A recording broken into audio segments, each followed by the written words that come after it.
Hey everyone, welcome back to Magic the Dungeoning. I'm joined here by the four familiar suspects, the usual suspects, Calden, Seren, Merrick, and Farah, played by Will, Danny, Ryan, and Shannon, respectively. I'm your DM, Jasper, and we're on a new plane, everybody!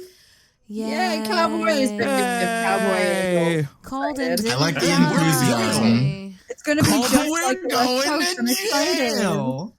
Calden had 5 near-death experiences and walked away from all of them. Yeah.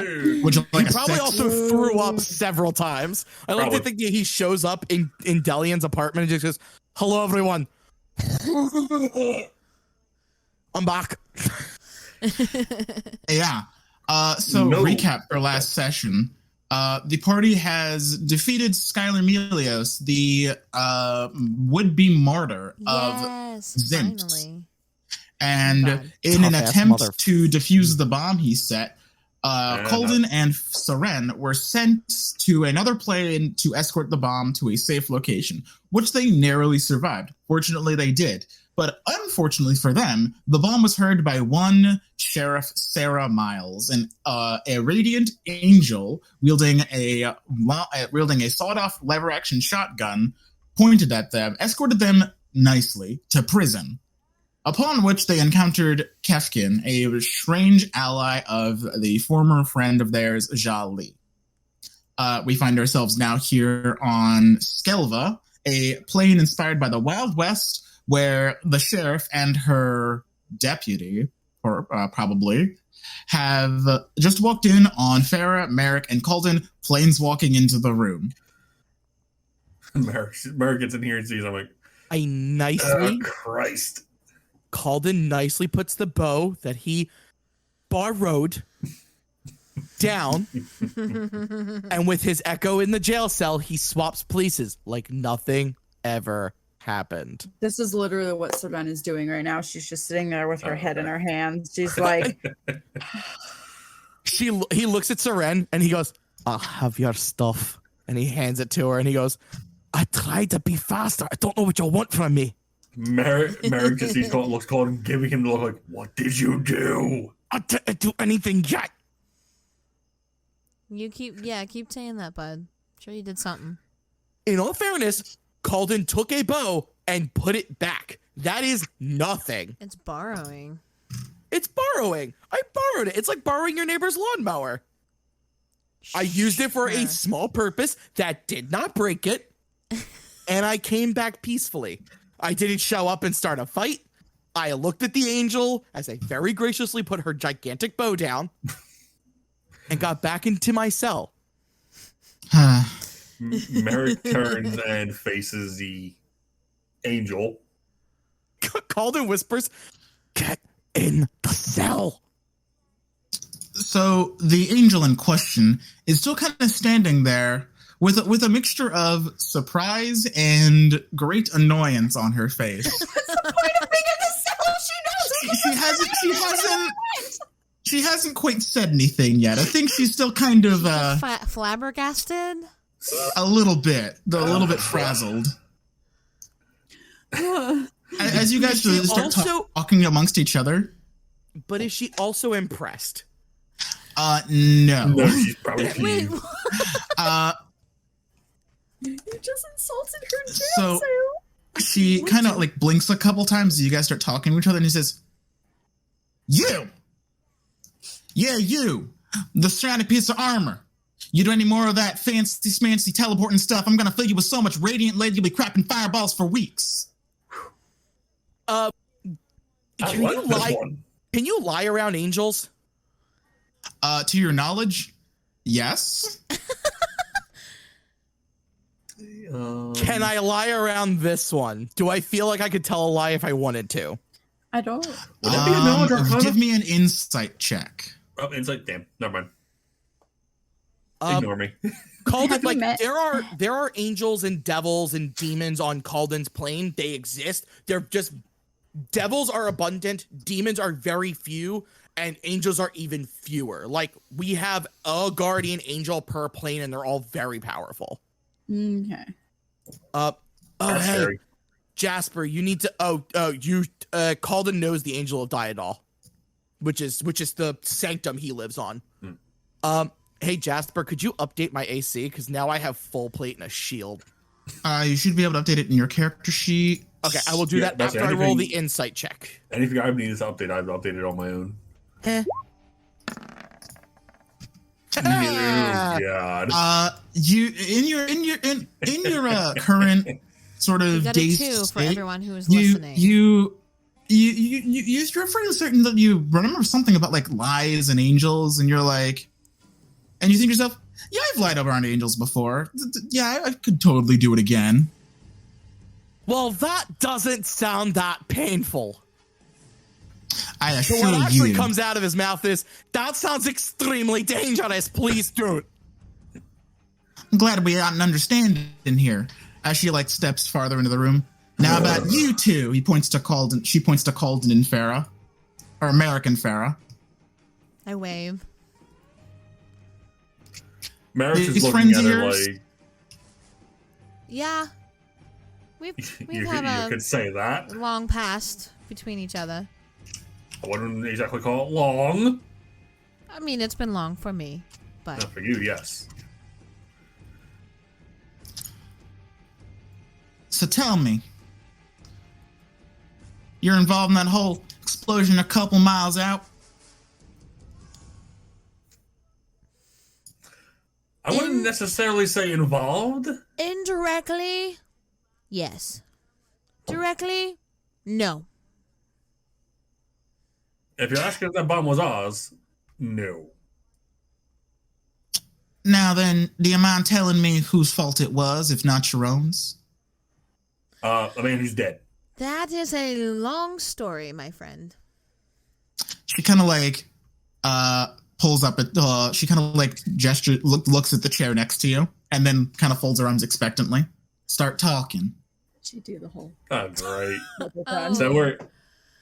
Oh, great. This is weird. I'm not Merrick's looking over at the.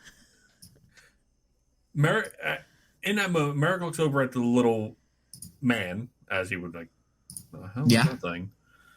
And like, he's curious. Let's say that. So the small man seems to just be kind of like watching everything.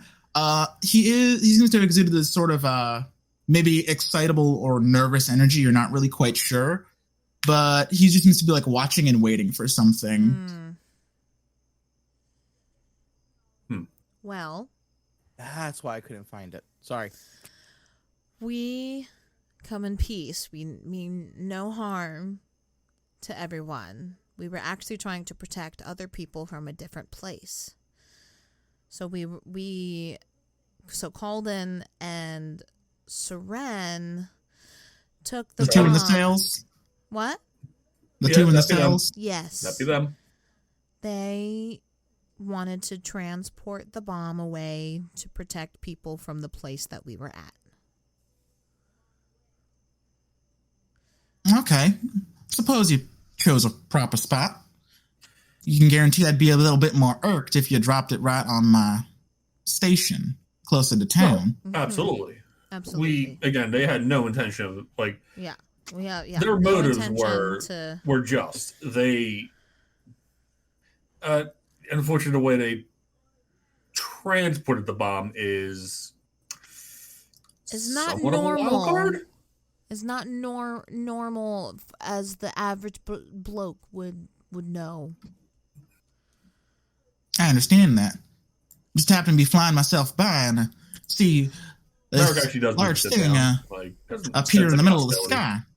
Now, at first I'm thinking maybe it's one of the meteorites, but I look closer and meteorites don't explode. Did you say meteorite? I did. That's a common thing here, I'm guessing? Happens every occasional. Oh, goodness. Well, I thought my place was no, not fun with that. So tell me, y'all don't look like you're from around here. Oh, definitely not. Definitely not. Nope. Well, if you intend to, granted. I'm just asking in general. That's all. sure. But remember what I said. I'm a woman of my word. Ma'am, trust me, he won't do it again. He may not. Unless asked or in danger. That doesn't help. I trust this man with my life. He won't harm anybody, and I know that. Calden tears up a little bit. No. I'm like a proud dad. Squad dad. They learn so fast. In that meantime, Sargon is currently like has her arms outside the like bars and it's just like like she's just waiting to get out. She's tired of this. Oh, by the way, this lady over here, she's cool as fuck. Who are you gesturing to? Saran. Oh, that makes her smile a little. She's like, she's cool too. Can we come out of the cell now? Now that you know we didn't mean any harm. Do you intend to cause any more ruckus? No. Not on purpose. All right. Bullseye. She tosses him some keys. Let him out. Bullseye? What kind of name is Bullseye? You're really gonna ask what the name of Calden? He walks up and he says, as Sargon is stepping out of the cage, she kind of like points, kind of like there's a thumb back to like the guy behind her. We can vouch for him too. I don't know what he's done here, but he is known to someone who is a great deal of importance to us. Perception check. Does Merrick actually pick up on that? I have advantage because of heightened senses. Perception on. So then saying that like he's more so talking to the sheriff. But what's your passive perception? 11. Oh yeah, it's definitely within earshot. It was really like it's like negative. Merrick looks at like, who else is in there with you? Mm-hmm. Hello. The half elf waves. He doesn't stand up from where he's sitting as he says that. DM, what's the name of the lady who's his friend? Jali. Okay, and what was his name? Kefkin. All these names fuck. It's Kefkin, you guys. Friend of Jali. Fucking Kefkin. Of So Kali. that's where he got to. Whatever. Listen, I understand we had a misunderstanding, Sheriff, but you can believe what they say. Sheriff, if I ask, what did he do? Well, much like yourselves, he wound up here, although, unlike you, he's got a little bit more dubious circumstances. How so? She begins to say, let's just say, we got business to tend to. Don't need to trouble you all strange folk with it. Nothing I can't handle. Well, actually, funny you say that. Yes. Yes, no, we agree. Actually, we would, if we are to find him before he can make his way back, we are actually in charge of him to be sure he gets home safely. Well, I can't release that this gentleman up until I finish my investigation. I'm sure we will. So until then, he stays put. I love investigations. Actually, Farah here is a bit of an investigator herself, and so is Merrick, is great of a hunter. She holds up her hand and says, listen, I don't need any more deputies. Bullseye is enough. No, that's fine. We don't need to be a deputy, but we can assist. Provide assistance. Think if you wanted to mind yourselves, you'd get going back to wherever you came from. Sorry. Merrick is also stubborn. He doesn't take no for an answer. I understand you have business with him. We need him. At this point, the small man points up and goes like, actually, Sheriff, they might be a bit of assistance to us given our predicament. You see, Sheriff's got to watch over the town, but the event that we're trying to investigate lies outside the town, and we can't really abandon it. So maybe they could, head back out into the wilds, see what they can find, and maybe we can help each other. Report back and have a grand old time. She thinks for a moment. Now, maybe I'm just feeling awful benevolent today. But you do make a point, Bullseye. Gotta watch over the town. I can't be in two places at once. Ah, the hell with it. Yeah, you four are good to go. But maybe we talk in private, away from the accused. At this, Kevin just kind of goes, yeah. He's just kind of has this whole air of, I am done with this and I'd like to go. All right. Private doesn't sound too bad. Calden steps out of the jail cell now that it's been opened for him. Mm-hmm. I apologize. Merrick's accent changed like 4 fucking times that whole damn thing. I cannot keep his accent straight. I started becoming like a Southern Belle without even meaning to. Right. You just absorb accents. I am the Sailor Moon of accents. I just get a power and splurt it into the world badly. I am trying so hard to stay with the Scottish accent, which is a terrible choice. You made the decision. It's okay. Oh, I know. I'm aware. You made the decision. I'm aware. I have a backup character in mind because I have terrible luck with my characters, and I really like Calden, which means he's going to die very soon. No, he's not going to die. As they're leaving the cell, Saran kind of turns to look at Kefken. We'll see you soon. We'll get you out. And then she leaves. He kind of just nods patiently, then like leans back as if to like take a nap. Speaking of taking a nap. So the sheriff steps into her office. Puts it on because her clothes are fucking wrecked from that goddamn explosion. You've got new clothes now. I brought you your stuff. Mm-hmm. I'm not gonna get dressed in the middle of the cell. Gotta wait until I have a room, so I have a cloak on. Calden puts his newfound cloak that he has on his outfit. Because apparently I have one, and he holds it up in front of them and puts the echo on the side he can't block. You can get dressed, no one's looking. Perfect. Big echo is semi-transparent. You literally could hide behind Merrick. Merrick is like, what? Get changed. Merrick is a man. Like he will not look. It'll be easy. Like she's just wearing like a robe. So literally, it's just like bathrobe style, like one over the other, tie, ready to go.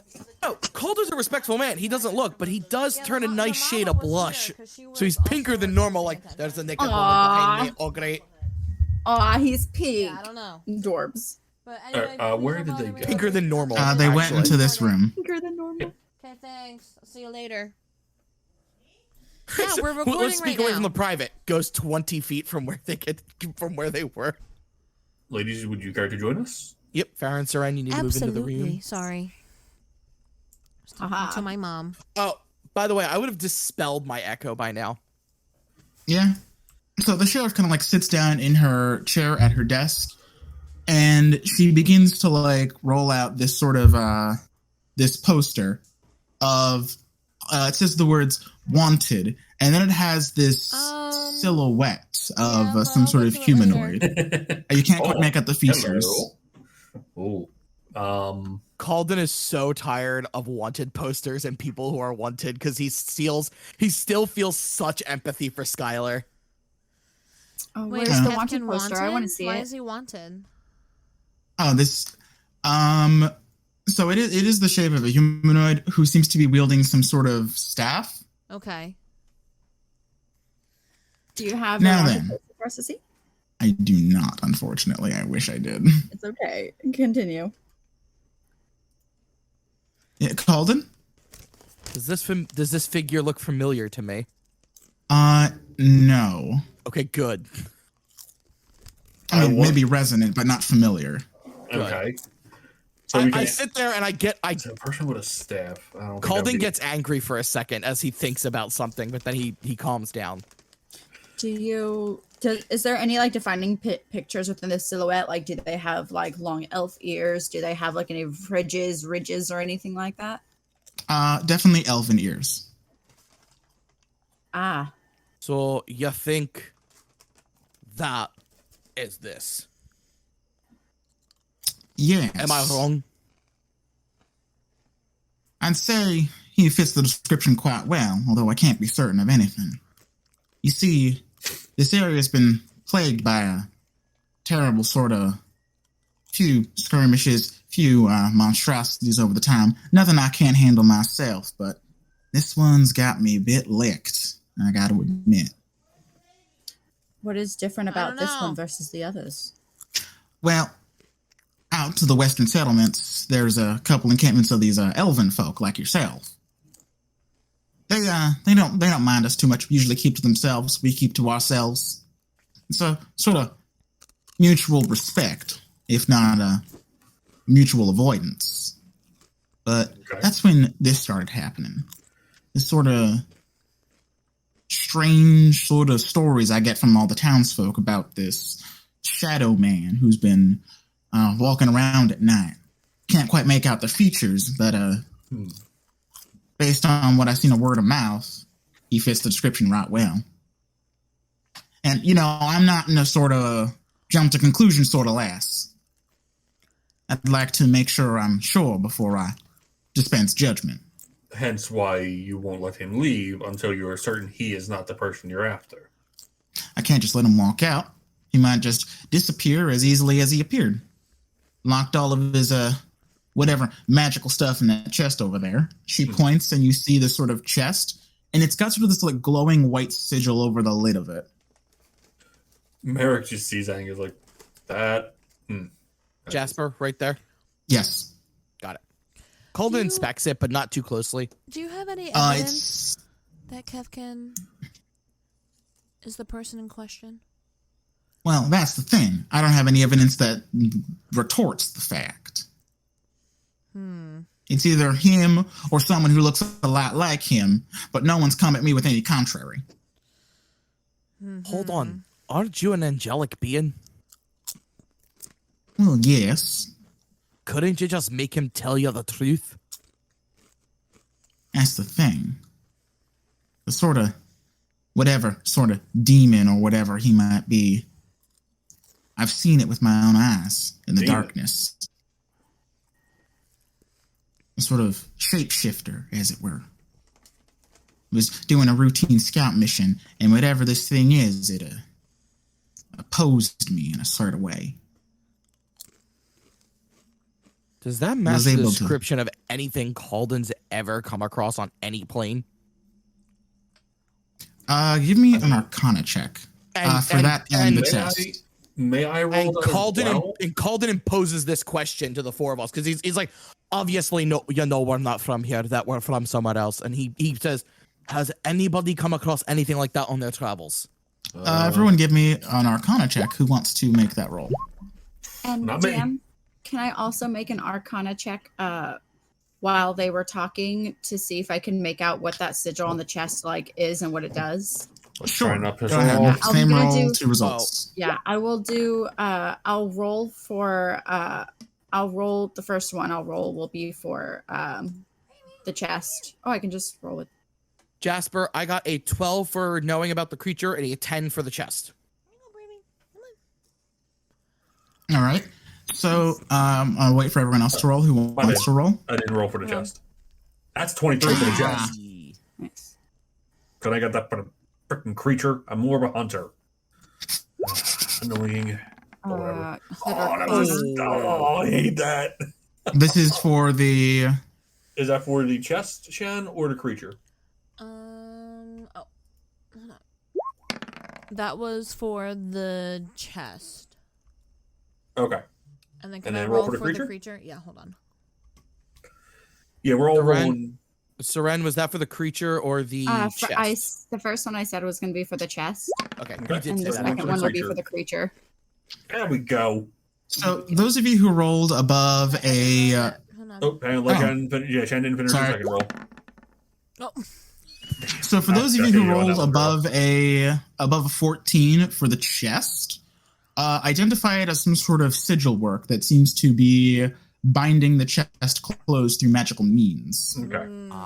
I can't break that. I'm not a magic user. None of us can break that. You're not quite sure if the effect would happen if you attempted. Although, no.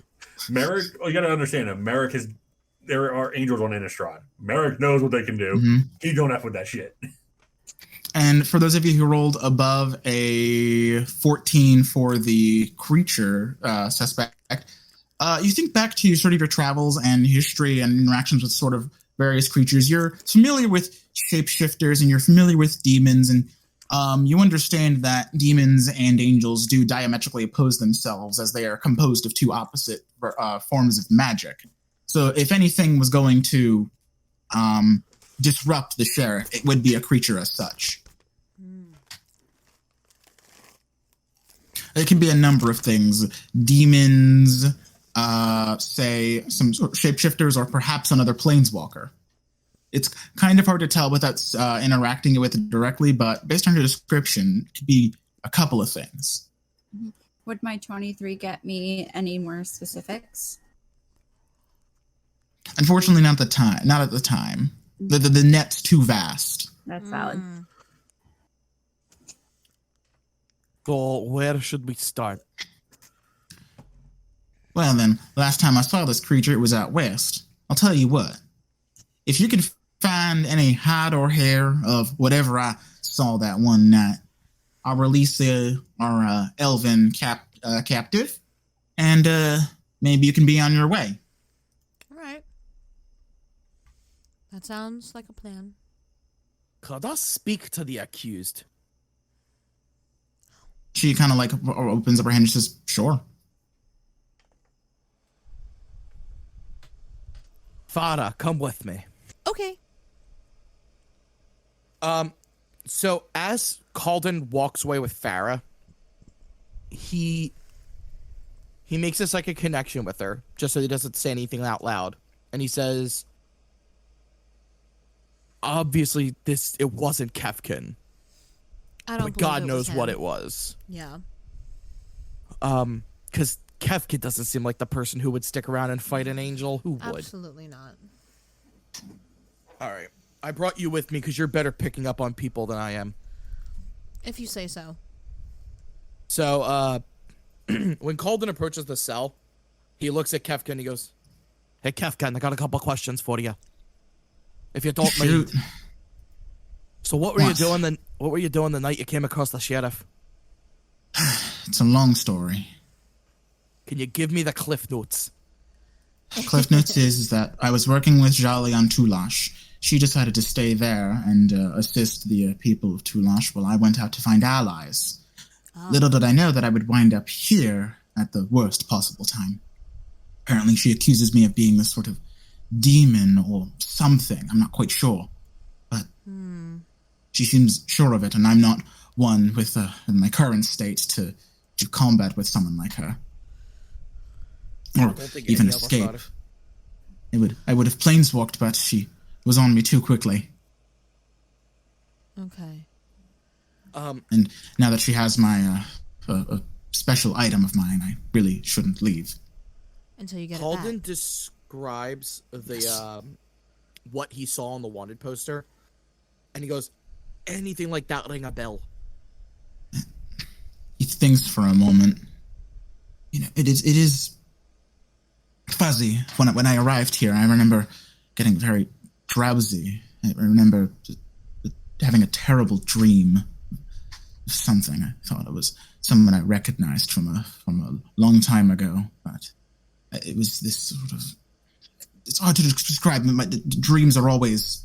They elude us upon waking. It's definitely something dark and... Do not do this to Calden. Don't make us fight a dream demon, because he'll be the only one fighting the dream demon. Calden can't dream! Calden just goes, yeah. I have a question for the DM. Sure.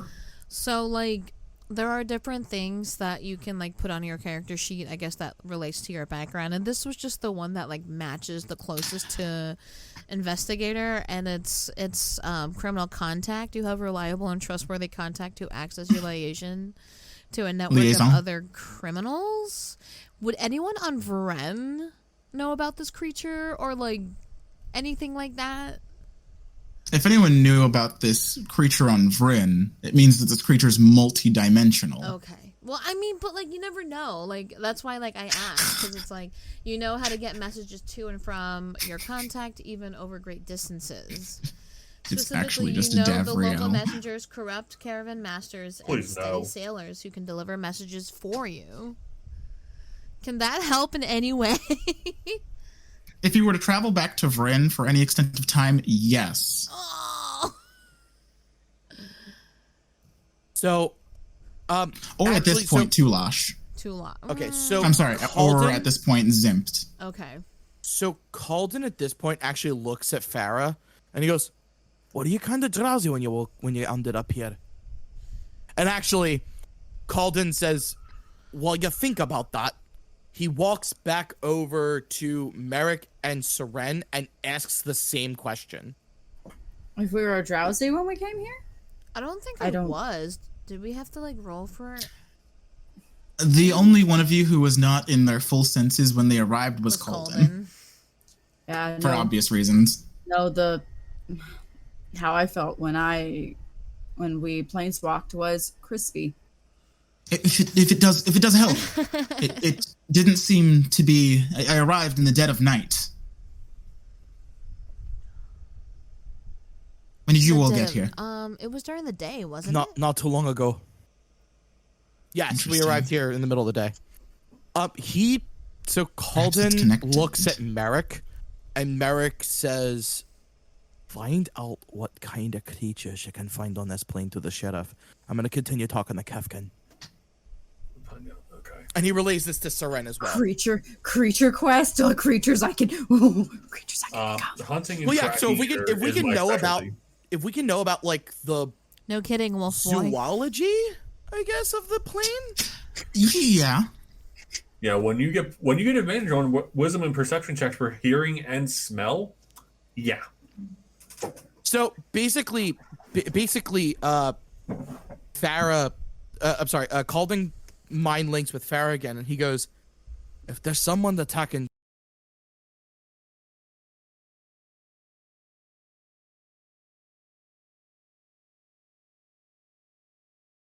Dreams. It said it made him feel drowsy. When you're drowsy, like when you're in your dreams, you are actually very vulnerable. Bravey unplugged my mic. Can you repeat that? Calden says to Farah, because he mind links with her, and he says, "If this is a demon attacking dreams, I may have an idea." Okay. Shoot, what's your idea? Something you should know about me. I don't dream anymore. Oh? It's just not possible. With your whole echo spiel? Nope. I'll explain it later. Is it for most echoes or just you as an echo? So, out of character, Calden is a Kalashtar, and because of the ability Mind Link, I get psychic powers, and I've got 2 brains.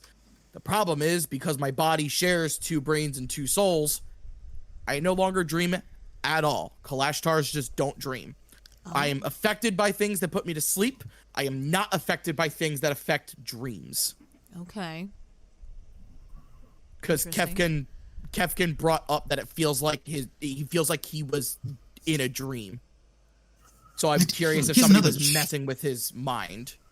There's another strange thing. We weren't affected because we arrived during the day, and you can't dream. So it might happen at night. We'll see what happens. Here's another strange thing.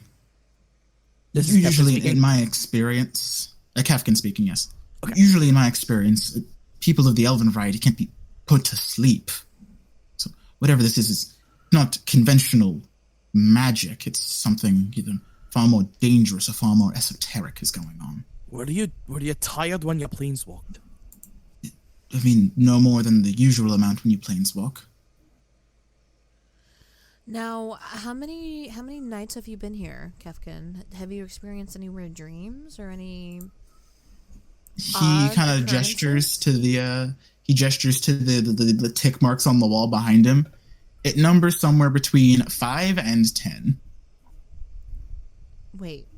Do you have any? Have you been having strange dreams every night? Ever since I arrived in town and I've been in the cell, I think I've been fine. And Calden's like, the angel, of course. Duh. What? Whatever whatever's hunting us is intelligence, maybe. Is staying away from the angel, maybe? No, so Calden would share what he knows about angels, and because he knows the guardian angel of Diodol, because each sanctum of his plane has got a guardian angel. Calden would say, angels give off this natural aura of just good and protection. So, of course, anyone here is going to be fine. So, like, if the sheriff didn't see him right away, there is an instant where he's vulnerable. Oh, I see. Now, do you think we need to beat... Do you think that elven folk outside the town are experiencing weird dreams? We should find that out. That's definitely a question to note. I think the big thing is we need to be away from the sheriff during the night. But first, speaking of night, I could really use some sleep. Yeah. Calden's trying to get a long rest. You've had a rough couple of past days, Calden. Calden probably has scars on his face now, doesn't he? Oh yeah, a few. Oh my god, Yeah. wait, Calden and Saren have like cool fucking like, because Saren already has like the cool like fucking acid scar all down her arm from reaching into a fucking hole. Calden dove on Farah, so Farah's probably got front scars while Calden's got back scars. Wait, Do you mean dive on? No. Do you dive mean on Saren? No, like when we formed up, I put the echo in front of both of us, and I like tackled her to the ground as the explosion went off. Right, but Yeah, you but said I wasn't Farah. there. You said Farah. I'm sorry, I meant Saren, not Farah. My apologies. That was an accident. That's what people were questioning. So yeah, there was a non-zero amount of shrapnel from the physical bomb itself. Okay, so Calden's probably just covered in scars right now. That will heal at some point, maybe. Imagine getting like sandblasted. Oh, that's cool. Yeah, no, now, Ow. yeah, Saren has Ooh, like that's new just- cool scars all across her face, and he has them all down his back. That's really fucking cool. Imagine like running Oh. through like a bramble patch made of nails. Ah, that's so cool. We're all Can fucked Calden up. Yes. Can Calden abuse his backstory for a second? Depends. Can I summon Sure. my echo?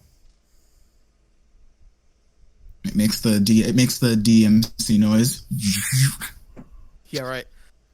This Sara. is power. Yeah. Farah, my echo looks normal to me. What do you see? What do I see? It Do you have looks. description? It looks. What is the failed fine. future of this Calden? It looks fine. Is it like a different color? Is it white, purple, green? What? White per usual. Although Is it typically white? No, typically it's purple or gray. It was gray on Zimped, and I haven't had time to change it. So is it white right now? yeah, it's currently whatever it was set up to unzipped. Okay. Well, so it appears fine to me. That's the backstory. It appears fine to me. Everybody else sees the failed future. So- I can't use this to stop anything. It looks normal from like a superficial standpoint, although its face is frozen in a mask of terror. Oh God. Calden sees Farah's expression change, and he just goes, all right, enough of that. Sorry. Ruh-roh. I make a psychic connection with Calden, and I relay what I saw. Calden, Malile tries to protect him from the image that he would see. Malile is the quarry. So he starts getting a headache, and he's just like, oh, I really need to go to sleep for a little bit. Let's ask the sheriff if we go to bed now, we can wake up during the night. And that would be the best time to go do something. Okay. I personally think. What do you think? Yeah, I think we all need a rest. Calden goes, and at this point, Calden would go talk to Merrick and Saren to where now they can have their conversation. So meanwhile, while you guys were talking to Kefkin, the sheriff continued to describe the whole thing. Well, so you see, when I found the accused, Kefkin, as you refer to him as, he was cloaked in a sort of cloud of darkness. Now, I don't know about y'all, but when I see someone coming out from a cloud of darkness, I ain't too comfortable.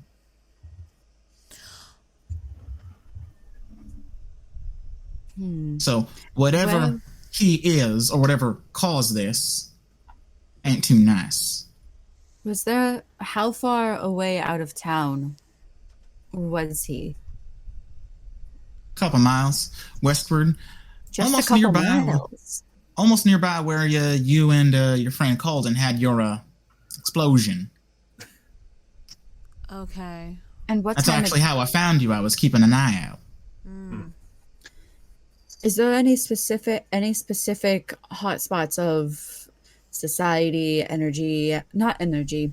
What is around that area? Does it have a population?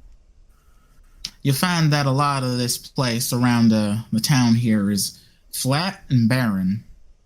No water hole, no cave, or anything that possibly people or things could be slept at for the night. Like, what is the natural habitat? Suppose you go far enough, there is the Badlands. The Badlands? Tell me about them. Well, at one point it was a sort of forest of the like, but there was a terrible lightning strike and a terrible forest fire. Now it's nothing but dead trees and shrubs. Nothing lives there, to my knowledge. I look over at Merrick. Perfect hiding place for what we're looking for. Then, no one lives there. No one goes there. And that's Seems just perfect to me. The perfect place for things to be hiding in the shrubs and for their own ecosystem to thrive. Now, as I understand it, the elves also live out that way. Although I don't think they live quite that far. They were pushed in by the wildfire. Do you have a map of some sort of the area? Perhaps if you can circle some areas for us on the map and we can know where the tribes of people are, we can swing by and ask them of what is going on, because if your people are suffering from this under your protection, they may be getting attacked as well, especially if they do not have as high of a guard or a resistance. Now, I know you might be elven yourself, but these, their kind isn't exactly as civilized as you are. There's no such thing as a civilized people. I beg to differ, but go on. We should be able to talk to them and we can find out exactly what is going on. All we need to do is understand exactly how their ways work, and then we just respect their customs and we can get information. And the thing is that there's a reason why us and them don't get too along. They don't like outsiders and we don't like strangers. Sort of a mutual understanding between our kinds. You see, we do have a history of our bad blood, but that's in the past. Water under the bridge, as it were. But scars take a long time to heal. Can I do an insight check on this bitch? Sure. I just want to. The angel is lying. No, not lying. I just want to feel. I want to feel her general like what her face says and what her tone is, and I want to understand how she really feels about these uncivilized folk that she's talking about. Can I also do an insight check? You're currently having a conversation with Kefkin. No, I follow Colden. This is going on while we would have had our conversation. Oh, shit. Yeah. Never mind. Mary can take it. Let me see. You said insight? Yes. Roll a 1. Oh, I rolled a 3. Roll a 10. My passive perception is better than this bullshit. You get the sense that she's trying to look out for you. She's got she would rather people not get hurt. Mm-hmm. And she's just giving her 2 cents. Understandable, but if you want to get this done, we need to, unfortunately, risks need to be taken. Sure. If you want to go try and be conversational with them, that's on you. I won't stop you. If it leads to something, even better. Thank you. Now, a map perhaps, or some kind of geography of the area. I need to know exactly which locations these tribes tend to thrive. So she opens up a drawer and she pulls out this sort of roll of paper and she sprawls it on the table on top of the wanted poster. You've got in the center of the map, you've got a star, and that's she points and says, "So we're here." And then she just like traces a dotted line all the way up into like the mountains or like the sort of plateaus of something. It's an Arizona-esque sort of illustration. And she points to like a vague like red circle and says, "They live somewhere around here in the plateaus." Bill has something to say. Go ahead. So is this plane just full of the natural dual lands? You're gonna tell me as we're walking through the Badlands, first we hit the scrub lands, and then eventually we find a tropical isle. Okay, so no, this is gonna be the Allied lands. Plateau is the white-blue one, correct? No, it's red. It's red-white. Oof, I've already screwed up. Red-blue is Volcanic Isle. No, Volcanic Isle is red-blue. I believe it's actually Tundra. Tundra's white-blue. Taiga is the red-green. Oh, do you hear yourself? You said red-blue is in Japanese. Volcanic Isle. I say no. Red-blue is like. Oh, I thought you said red. I thought you said blue-white. Yes. You've realized my master plan. Skelva is just my campaign to reprint the True Duels.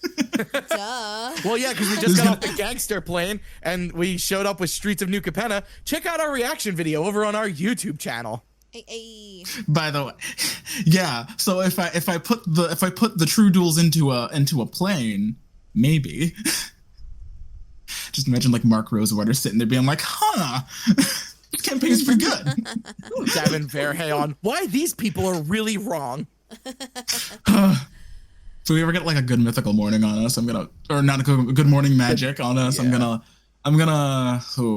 Anyway. I was more excited about the good mythical morning. That was exciting.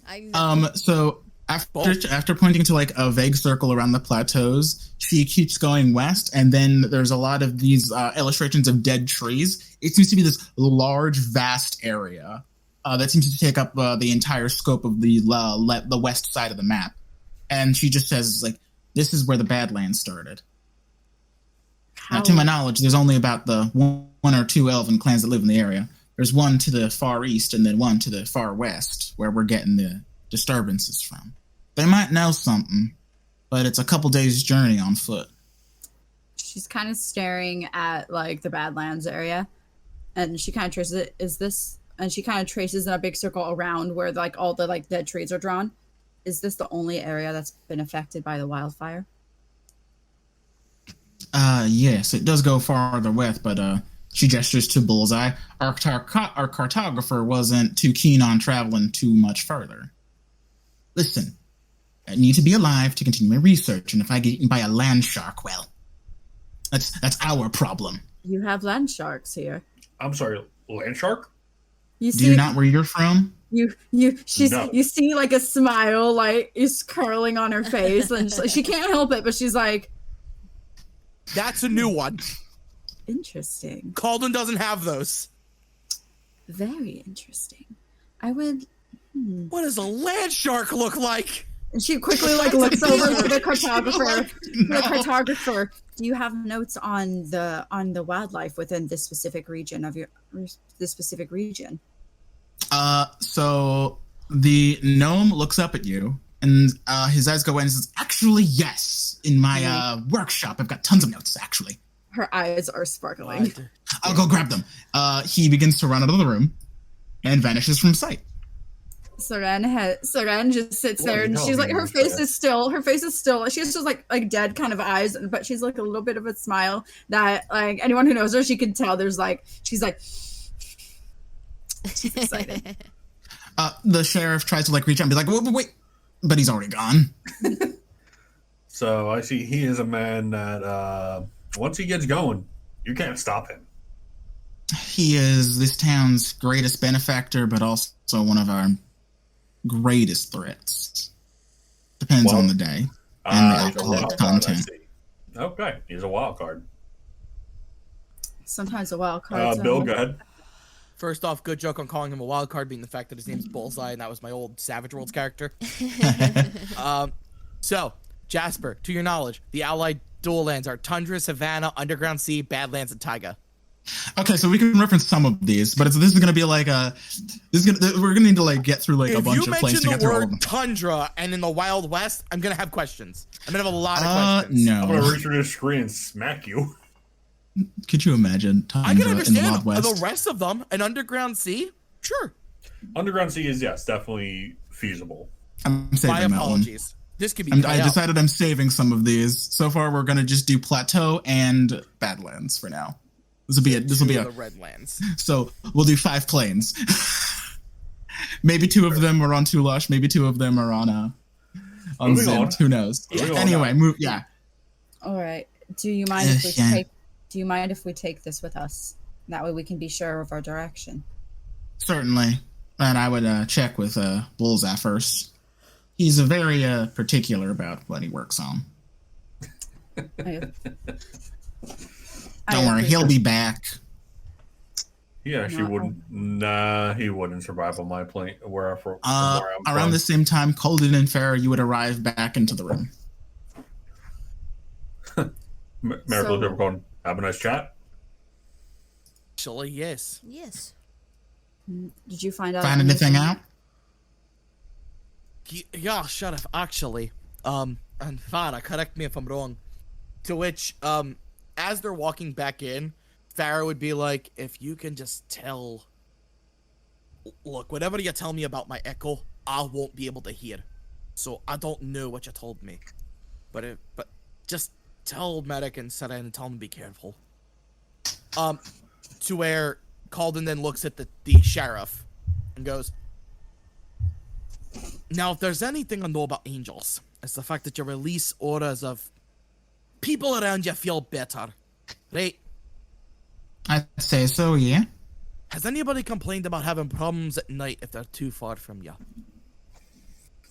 Well, I mean, of course, Jackson comes back around the middle of the night, kind of inebriated as he would, but I wouldn't exactly call that what we're dealing with. He calls it his creative juices flowing. It's flowing, all right. So, my question for you is...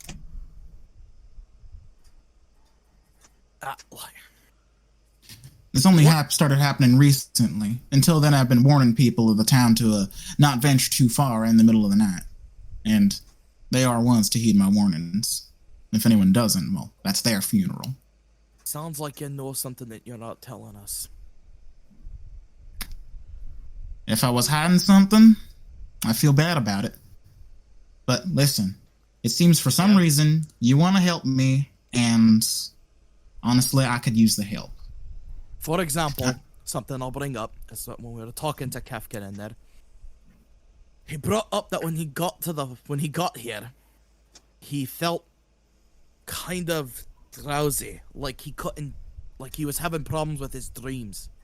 Has anyone else complained about something like that? To my knowledge, she's the only victim in town. Who? Kafka. Oh.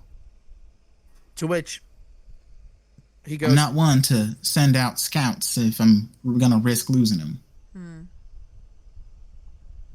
We got a population of 75. I'd like to keep it 75. Or 79 with all of you here. So Calden thinks about it, and he says, we're obviously going to have to travel to go see the elves. Your friends were just talking to me about that. Is there anything we should know about this place before we go? Yeah, apparently there's land sharks. The hell is a land shark? I wish I knew, but I can't tell you. We have regular sharks where I'm from. Land shark? Subterranean tunnelers. They're sort of feral beasties. They don't travel in packs, thank God. Like sandworms. Oh, if I see one, I'm killing it. Don't worry. The deer cartographer, Bullseye, I believe his name is fetching me a journal of the local wildlife. That way I can be more prepared and be more aware of what we are encountering. I mean, being prepared is one thing. That big attacks, I'm killing it. Mm-hmm. Calden is This is the thing I was talking about before, by the way. Sorry. It's literally called Severed from Dreams. Calden can't dream. Okay. But something. Oh, Calden sees the map out, and Calden's background is actually an Outlander, and I'd like to use my feature to have a good look at this map and memorize it. So you take a couple of minutes to look at it while we're having this conversation about land sharks and what you can encounter about the elves.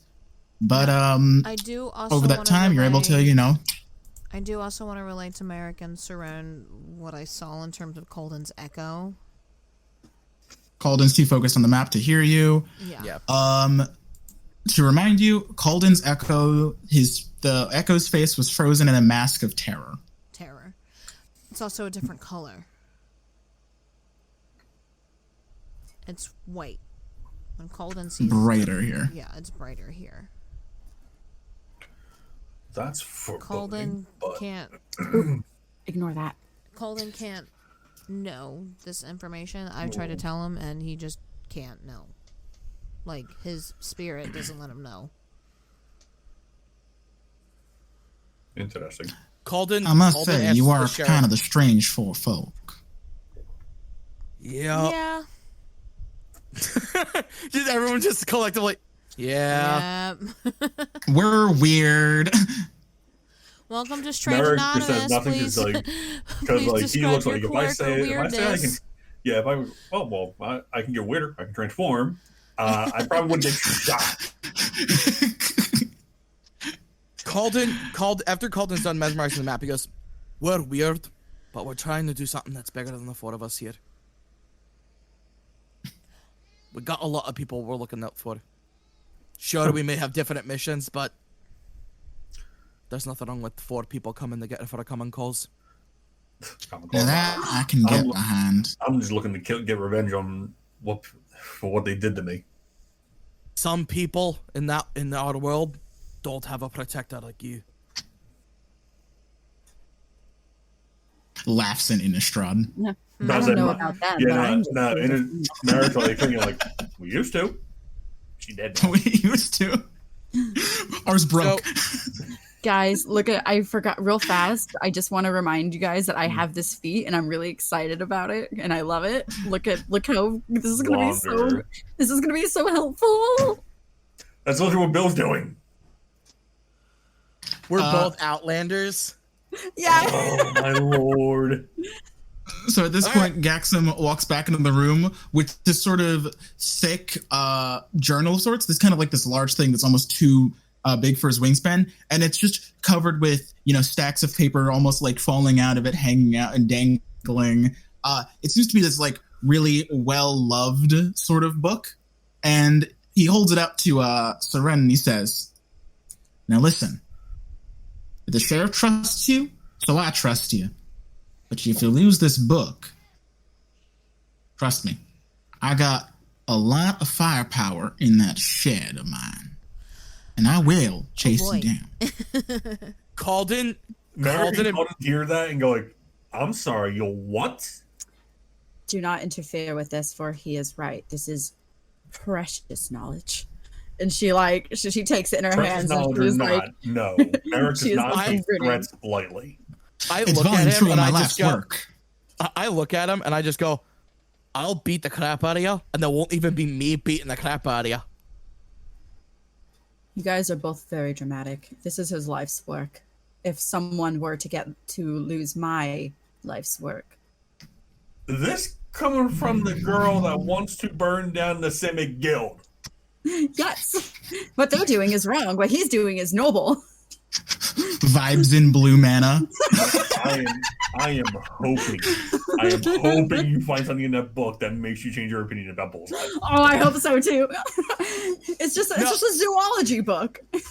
So you say he's being dramatic, and Calden says words can be rewritten, lives cannot be replaced. You get the sense that he's like semi-joking, but also there's a part of him that's like totally not joking. Lose this book and lose your life. I swear to God. Merrick's like, choose your words wisely, gnome. All right, I don't say anything about his race. I'm just judging him as a person. Well, all right. I'm just kind of joking. But this is my last work. Please take care of it. We will. Whatchamacallit? Yeah, Merrick does not take threats lightly. He will go ballistic. Whatchamacallit? She kind of thinks for a moment. She thinks real hard. Do I have multiple star maps that I could have made over time? That's how we decided it worked, right? Like, or not that like real star maps that are useful, but ones that hold like different maps and stuff like that she has. Oh yeah, you definitely keep a bundle of maps on you, thankfully. Mm-hmm. Okay. Which I call it. And this seems to be of a similar sort of vibe. Mm-hmm. She's going to take out reach into her pack, like she's gonna like gold it and fold it and undo the intricate locks that not locks but like ties on her pack, whatchamacallit, and she's gonna take out like a stone. It doesn't it's just like kind of an opalescent stone that's about this big, and it has a bunch of like holes randomly like through it, and she's gonna give it to him. And this is one of mine. He holds it, and he kind of like flips down a sort of like monocle lens from his hat, like, and he kind of like looks at it through. Jeweler's eyepiece. Yes, and like does the thing where it's got like multiple lenses, and he kind of looks at it, holds it up to the light, and he says, "Exquisite. Seems to be some sort of astrology map. Tell me, where did you find this? Did you make this?" They both geek out. What's in the book? Don't lose my life's work, and I won't lose yours. Of course, and he like he pockets it in his vest pocket. He puts it in a vault. Whatchamacallit? I'll let you know later which map he has. Whatchamacallit? But she's like, she puts the book no, she doesn't put that, she's already reading, she's now out of this conversation, she's looking through. So most of the book details creatures you're familiar with, rattlesnakes, scorpions, spiders, horses. Most of it is like mundane creatures that you could find in any arid climate, vultures, that sort of thing. But then you get to like another sort of chapter, and it seems to have a forward about the more dangerous class of creature on this plane. You see you see a page that seems to be the sort of illustration of a fin digging through earth. That is terrifying. She smiles, and she's gonna it's titled Land Shark. She's going to read up about the land shark and any other creatures within maybe CR1 or CR2 and down, whatchamacallit, as they do their thing. And studies. In D&D context, I've separated this book into beasts and not beasts. You do read up on the sandworms, how they usually travel. They usually travel by themselves, lurking on any prey by sensing the vibrations in the earth. Wow. So they do have sandworms God, here. I know what they are. They're basically the freaking giant worms from Tremors. I was thinking like the worm. Speaking of which, the next few pages do detail a colossal creature. Oh fuck. And this one is a proper sandworm. Oh, no. In short, this chapter dictates, it basically goes on to say, I've never approached one of these creatures and I've only gazed at them through the distance of a spyglass. But the immense size and power of these creatures is something to be feared and marveled. You can usually detect their telltale sign by the earthquakes and tremors that arrive in their wake.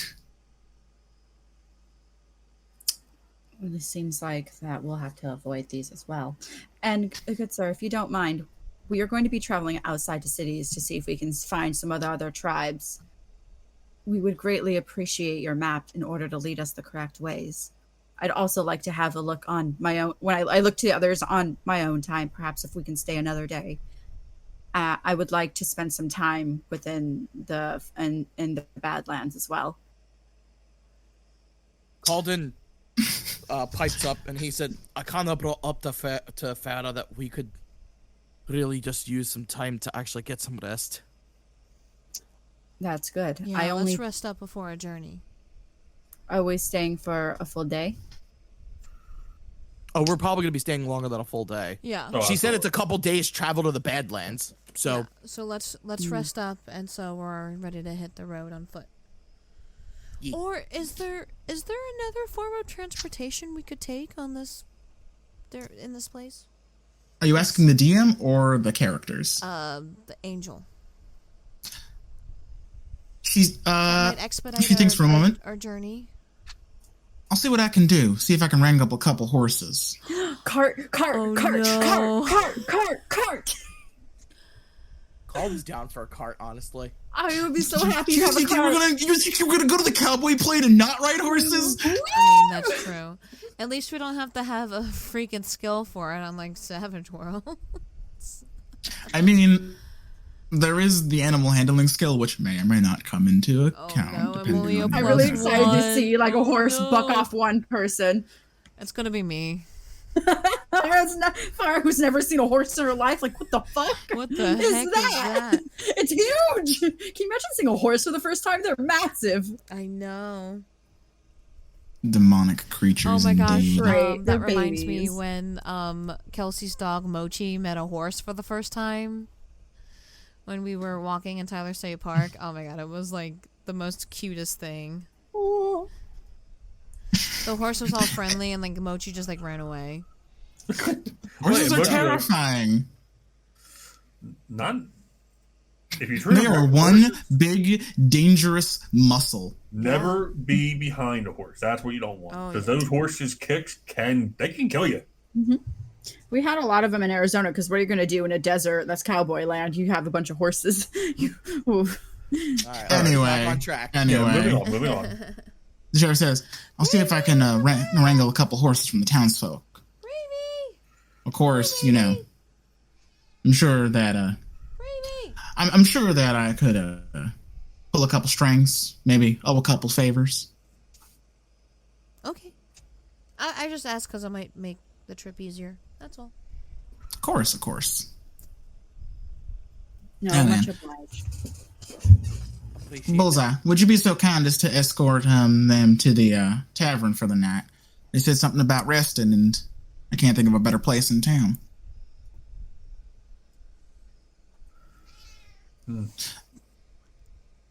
Sure. So Gaxum says, Come on. It's just right around. It's right down the road. You mean Bullseye? Yes. No, I was about to say, isn't this one of the guys? His legal name is Gaxum. But his nickname is Bullseye. Yeah. Oh, okay. I see. Because he's a dork.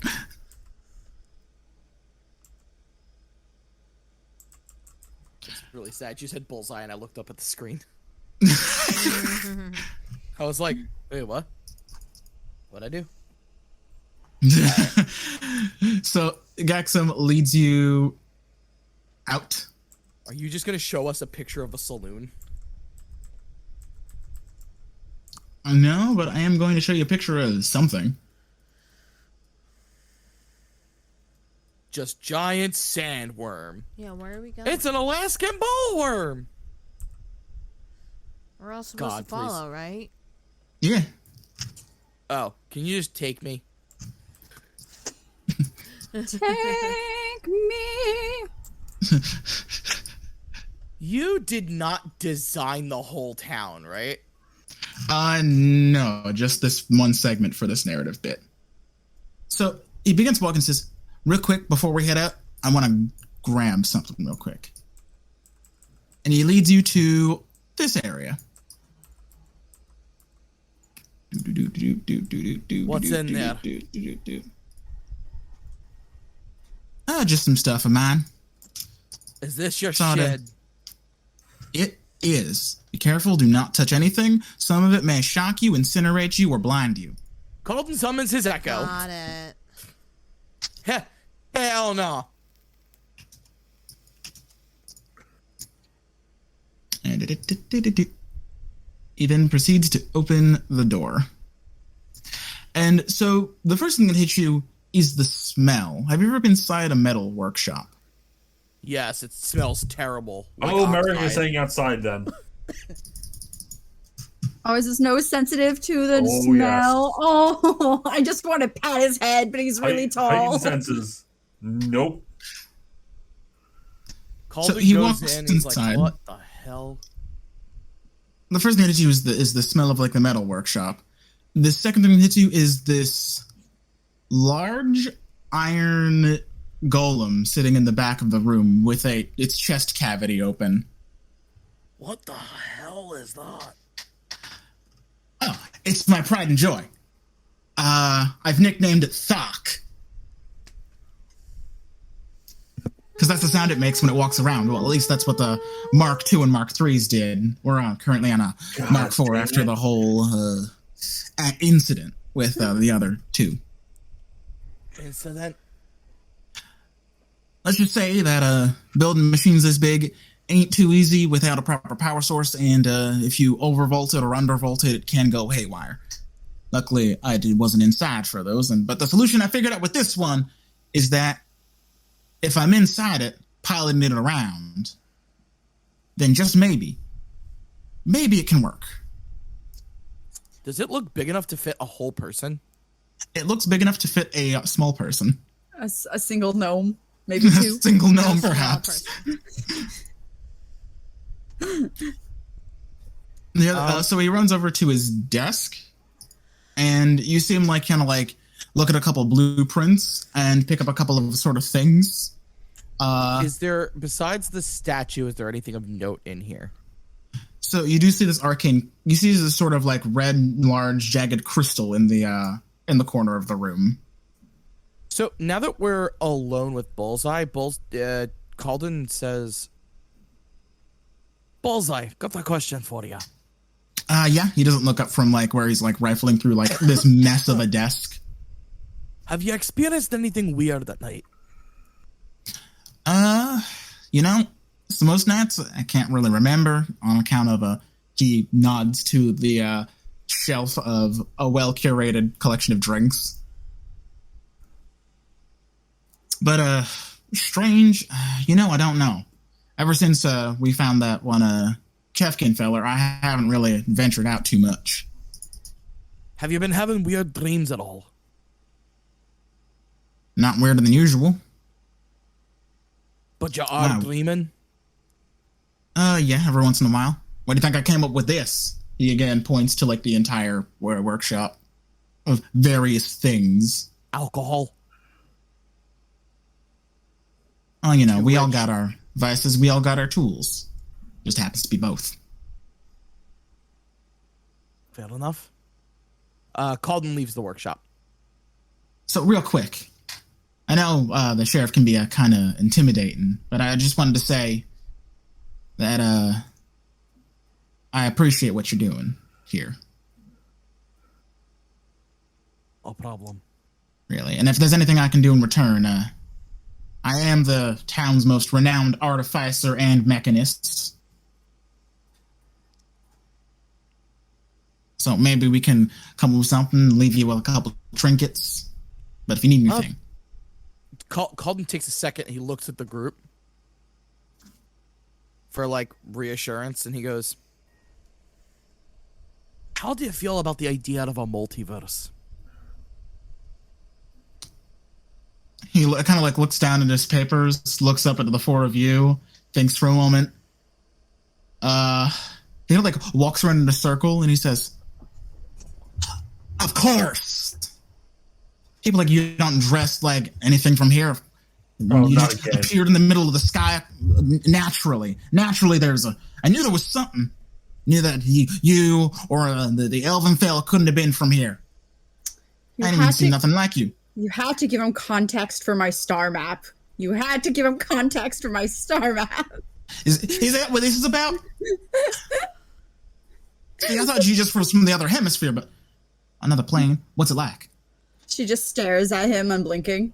To which we're all from different planes.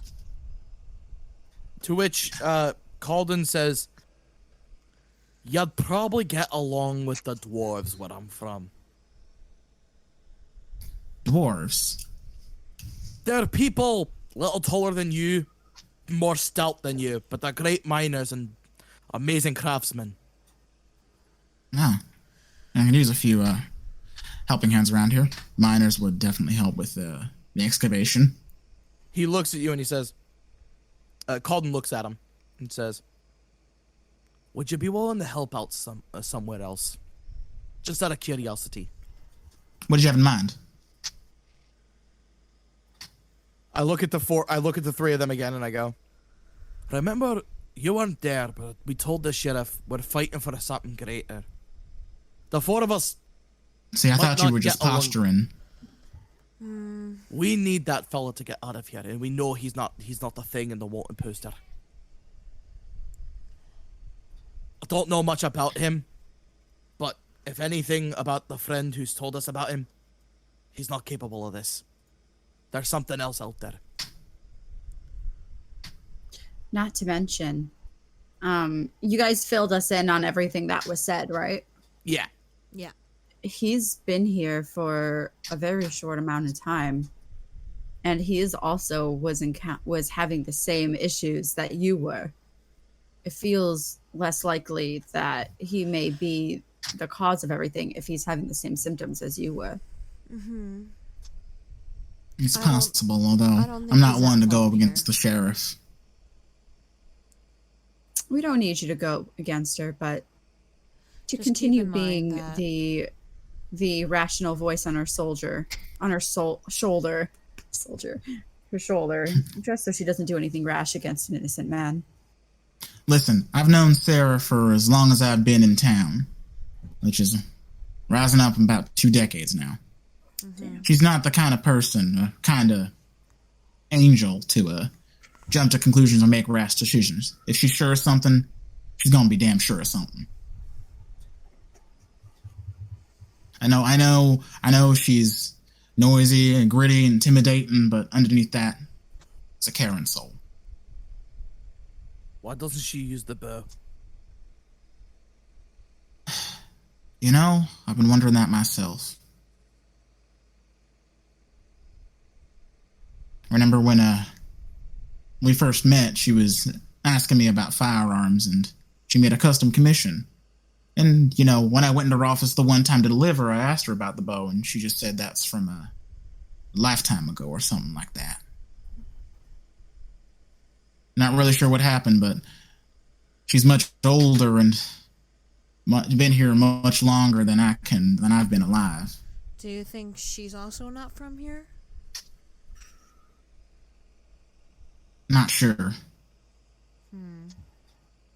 Although all I know is she's the only angel I've ever seen in any part of Skelva I've been to. Do you know what prompted her to protect over this place?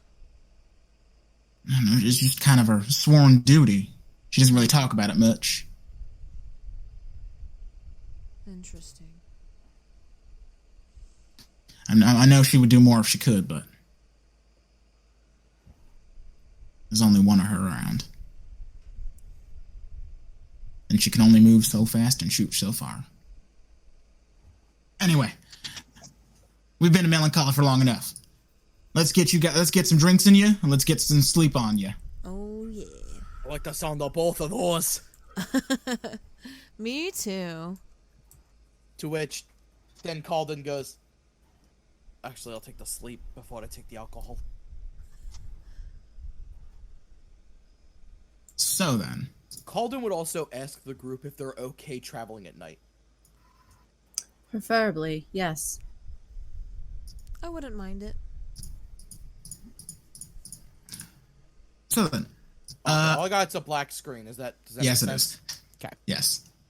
Gaxum takes you to a nearby. Takes you a few more feet down the street, and that's when, when you originally came here, most people kind of were avoiding your sort of gate. I'm still in the accent. Let me back out of it for a second. Let me just press a reverse on the accent. Hold. Mama say, Mama sa, Mama goose. Okay, I'm back. Oh, jeez. So, when you first came here, most people were avoiding you as you seemed to be. You were following the sheriff, and she wasn't in the best of moods when you first arrived.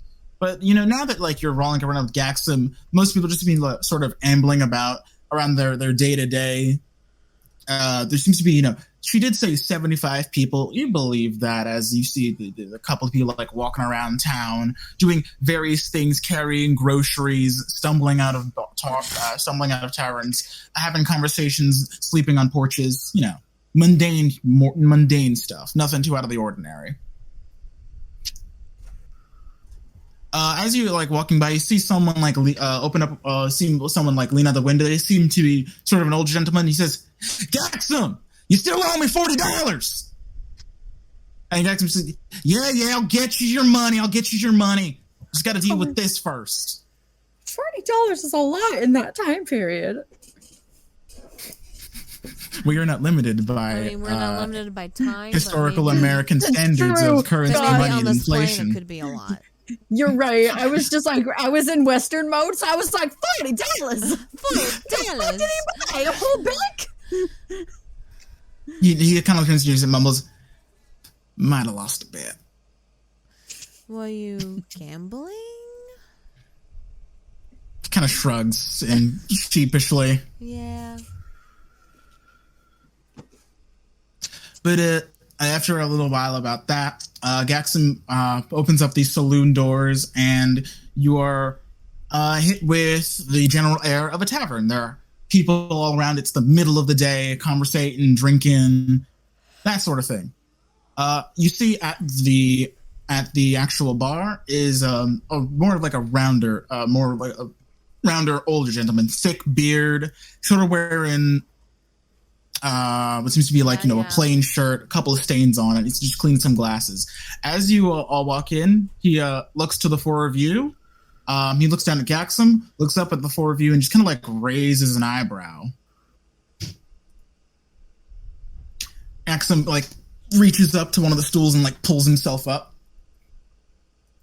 and he says, after what would be for him a feat of dexterity and strength, he kind of like leans over and says, "Around for me and my friends."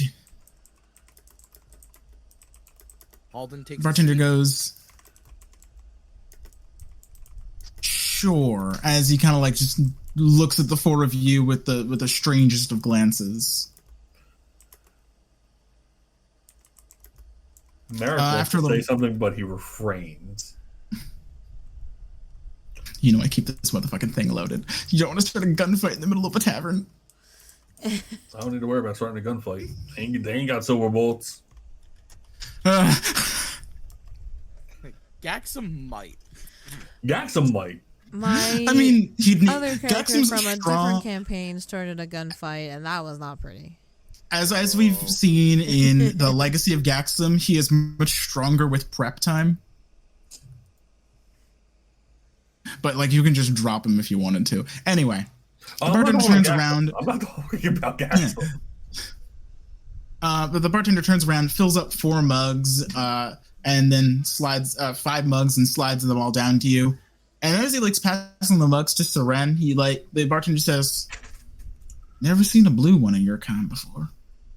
What are you doing so far away from your people?"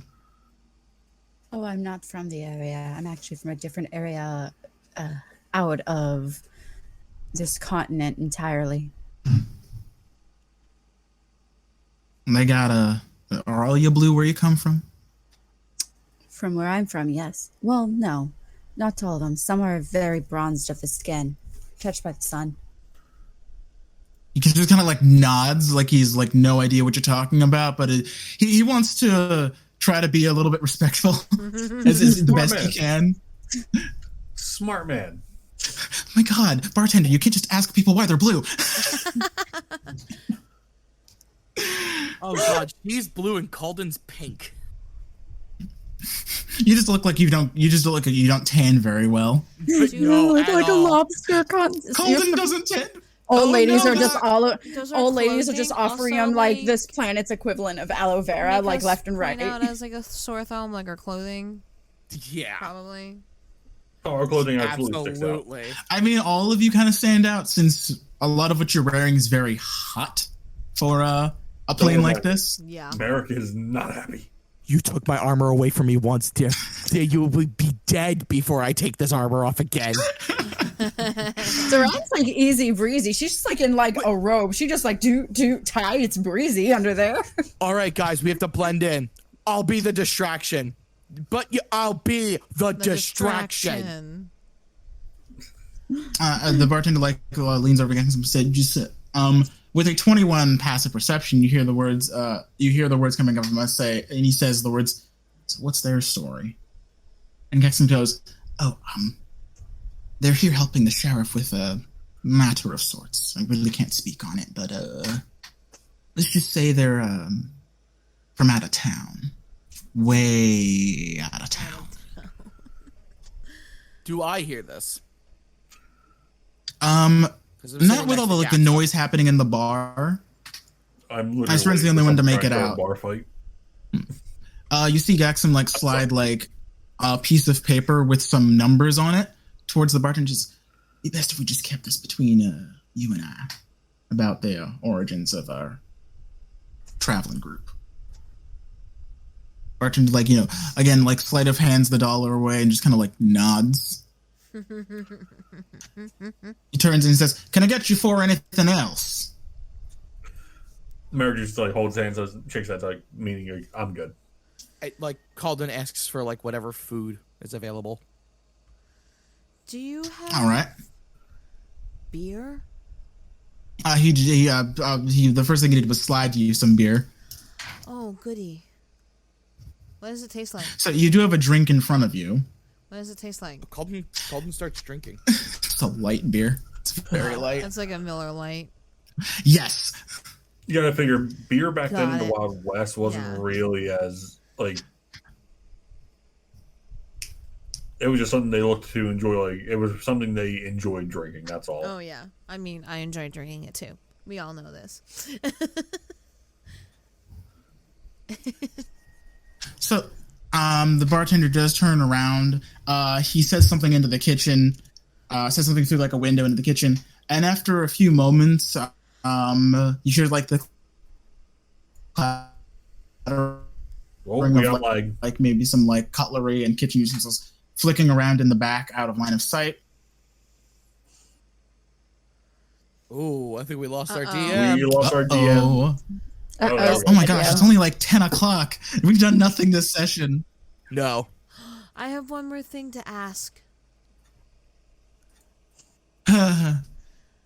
It's only been 10 o'clock. If I may have, we are having an edited out segment. It's only 10 fucking o'clock. Do you have what they call a burger?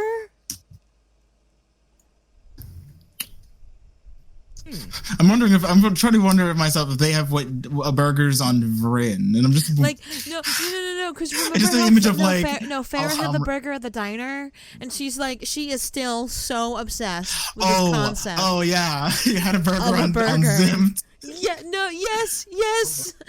Farrah is now obsessed with a burger, and she wants another one. The bartender is what is a burger?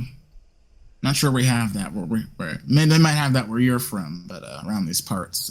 It's ground beef and a patty, and you put. Oh, why didn't you just say so? It's a burger. Do you not call it a burger? What do you call it here? Steak. No, it's okay. Sure. Farrah just gives up explaining it. Sure, a steak will do. Farrah just accepts her fate. I mean, there is such a food called hamburg steak. He points to both of you, Sara and Marcus. Says, "Anything for you two?" I would. Because Colton said surprise me, right? Basically. Yeah. She thinks for a moment. Give me your special. You're right. All right, so 2 specials. Mm-hmm. Do you have what they call... Of course she does. Why wouldn't she eat meat? Potatoes? All right, I can do potatoes. That I heard of. Oh, yeah, no. Potatoes are a common item back in the Wild West. Burgers were not. Every single plane just has potatoes. Everyone should.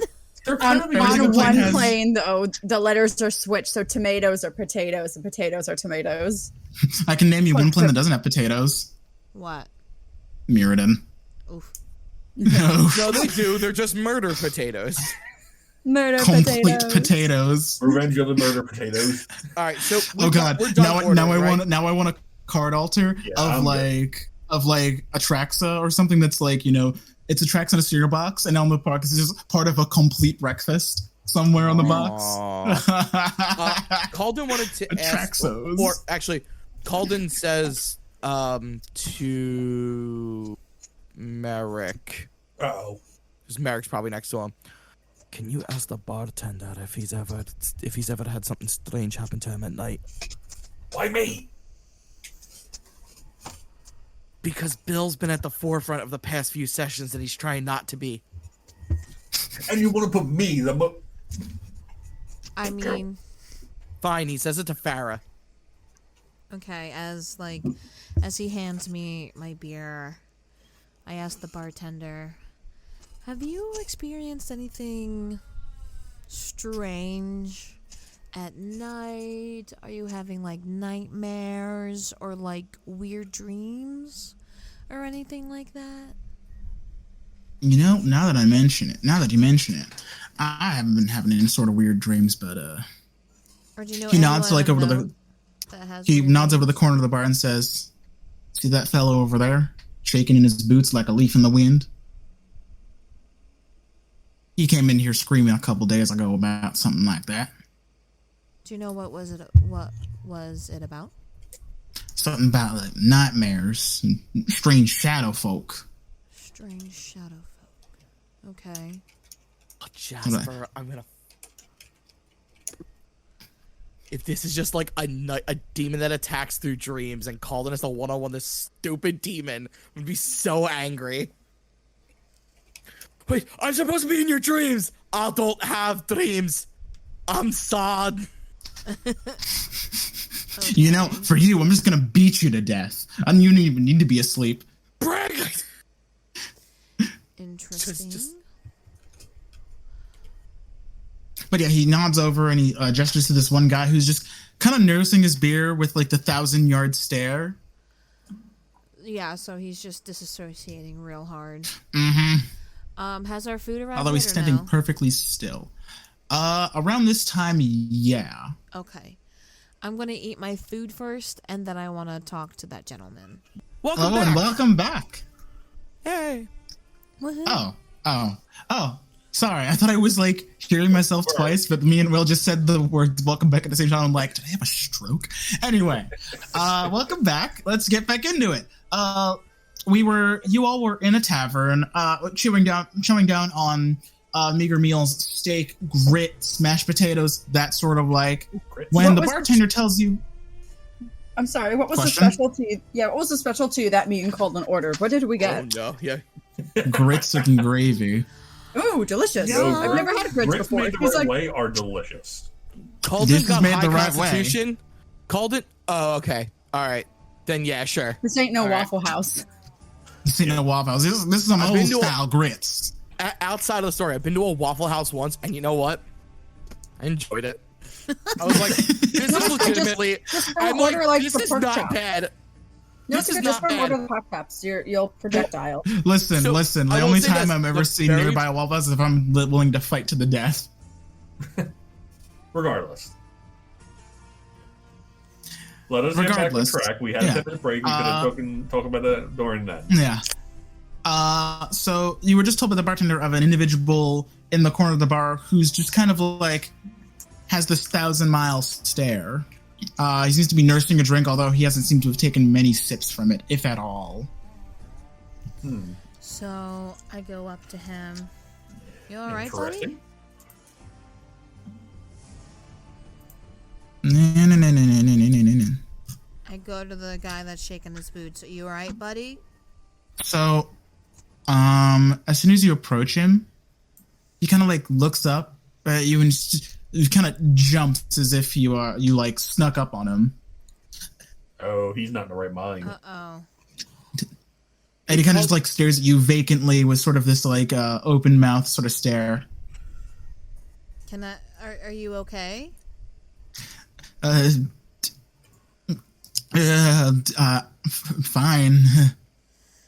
Doesn't sound like it. Listen, it's nothing. Are you sure it's nothing?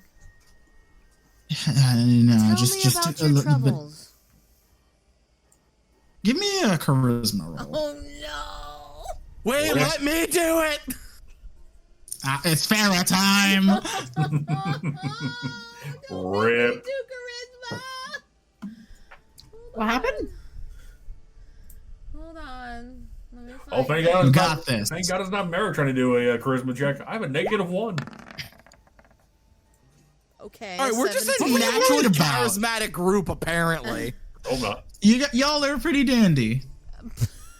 He just kind of like rubs his temples a bit as you like say, just haven't been sleeping. Any particular reason as to why you haven't been sleeping? Honestly, it's just, well, I was out nearby one of the rivers, a couple leagues outside of town. Apparently, just doing some gold mining in one of the rivers, and as you say, I took a little bit too long to go back, and that's when I saw this person, I think. Can you describe what this person looked like? I don't remember. It was gone. He was tall, dark, and I remember like blinking for like I must have looked away for just a second, but he was gone. Next thing I know, I'm falling, like falling like in a dream. I get out my notepad and I start like writing down this information. As like Pharaoh was. And I remember like it was dark, just darkness, and I remember screaming. Okay. That's a bit too intense for what I want. And I remember like there was like this screaming, like a bunch of voices like yelling my name or something. I was falling forever, and there was like this something was like scratching me, holding me, pulling me down like I was drowning. I remember hitting some sort of like water, but it was thicker than water. It was like blood, I think. Blood. And I just remember I couldn't breathe, and right before I lost any sense of myself, I remember waking up. And where did you wake up? I woke up right next to my gold pen in the river, and my head hurt. It was daytime. It must have been the middle of the day. I remember running right back here. That's when the sheriff gave the warning, and note that there's a curfew in effect. I haven't left town since, but I regret taking the risk. Okay. So after that information, I go to Saren.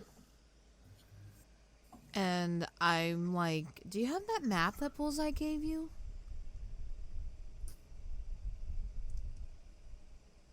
Saren? I'm so sorry. Can you repeat that? I think say that again. So Farah goes up to Saren and I ask, do you have that map that Bullseye gave you? Yes. She pulls it out. Can I she have pulls it it for out a second? And Thank you. this is this man's life work. Be gentle. I know, thank you. And then I go back to the gentleman that like explained all of his like dreams. I pull out the map. Can you indicate here on the map where you might have experienced this? He like takes a finger and he's like while trembling. He points to this one river that's Not quite as far as where the Elven encampment is, a bit farther south of that. And he just points. Okay. And his finger was shaking the entire time. Okay, can I it must have been around there. Okay. Or something. I'll take note of that, or can I mark the map? At your own peril, but yes. Okay, we'll take note of that in terms of where that occurred. But I then say, thank you so much for your information. I'm sorry, I kind of intruded. I didn't introduce myself. My name's Sara. What's your name? Foxley. Nice to meet you. Sorry, we're on a mission, hired by the sheriff, and we're just trying to find out some information, and this information is definitely going to be a great deal of what we're trying to solve, so thank you. You're welcome. But, if you don't mind, I'd just like to be alone with my thoughts. Yeah, sure, of course. Enjoy the rest of your night. I'll do my best. Back to where I was sitting, and then I relay this information to the party. Saren looks over at you with I give her back the map. She looks over at you with a comically full face of grits and stuff like that, kind of just comically, like Mulan when she has her face full of all the rice pudding. She's like, yeah. She's like, ooh. Swallow your food. Did you find out anything interesting? I did.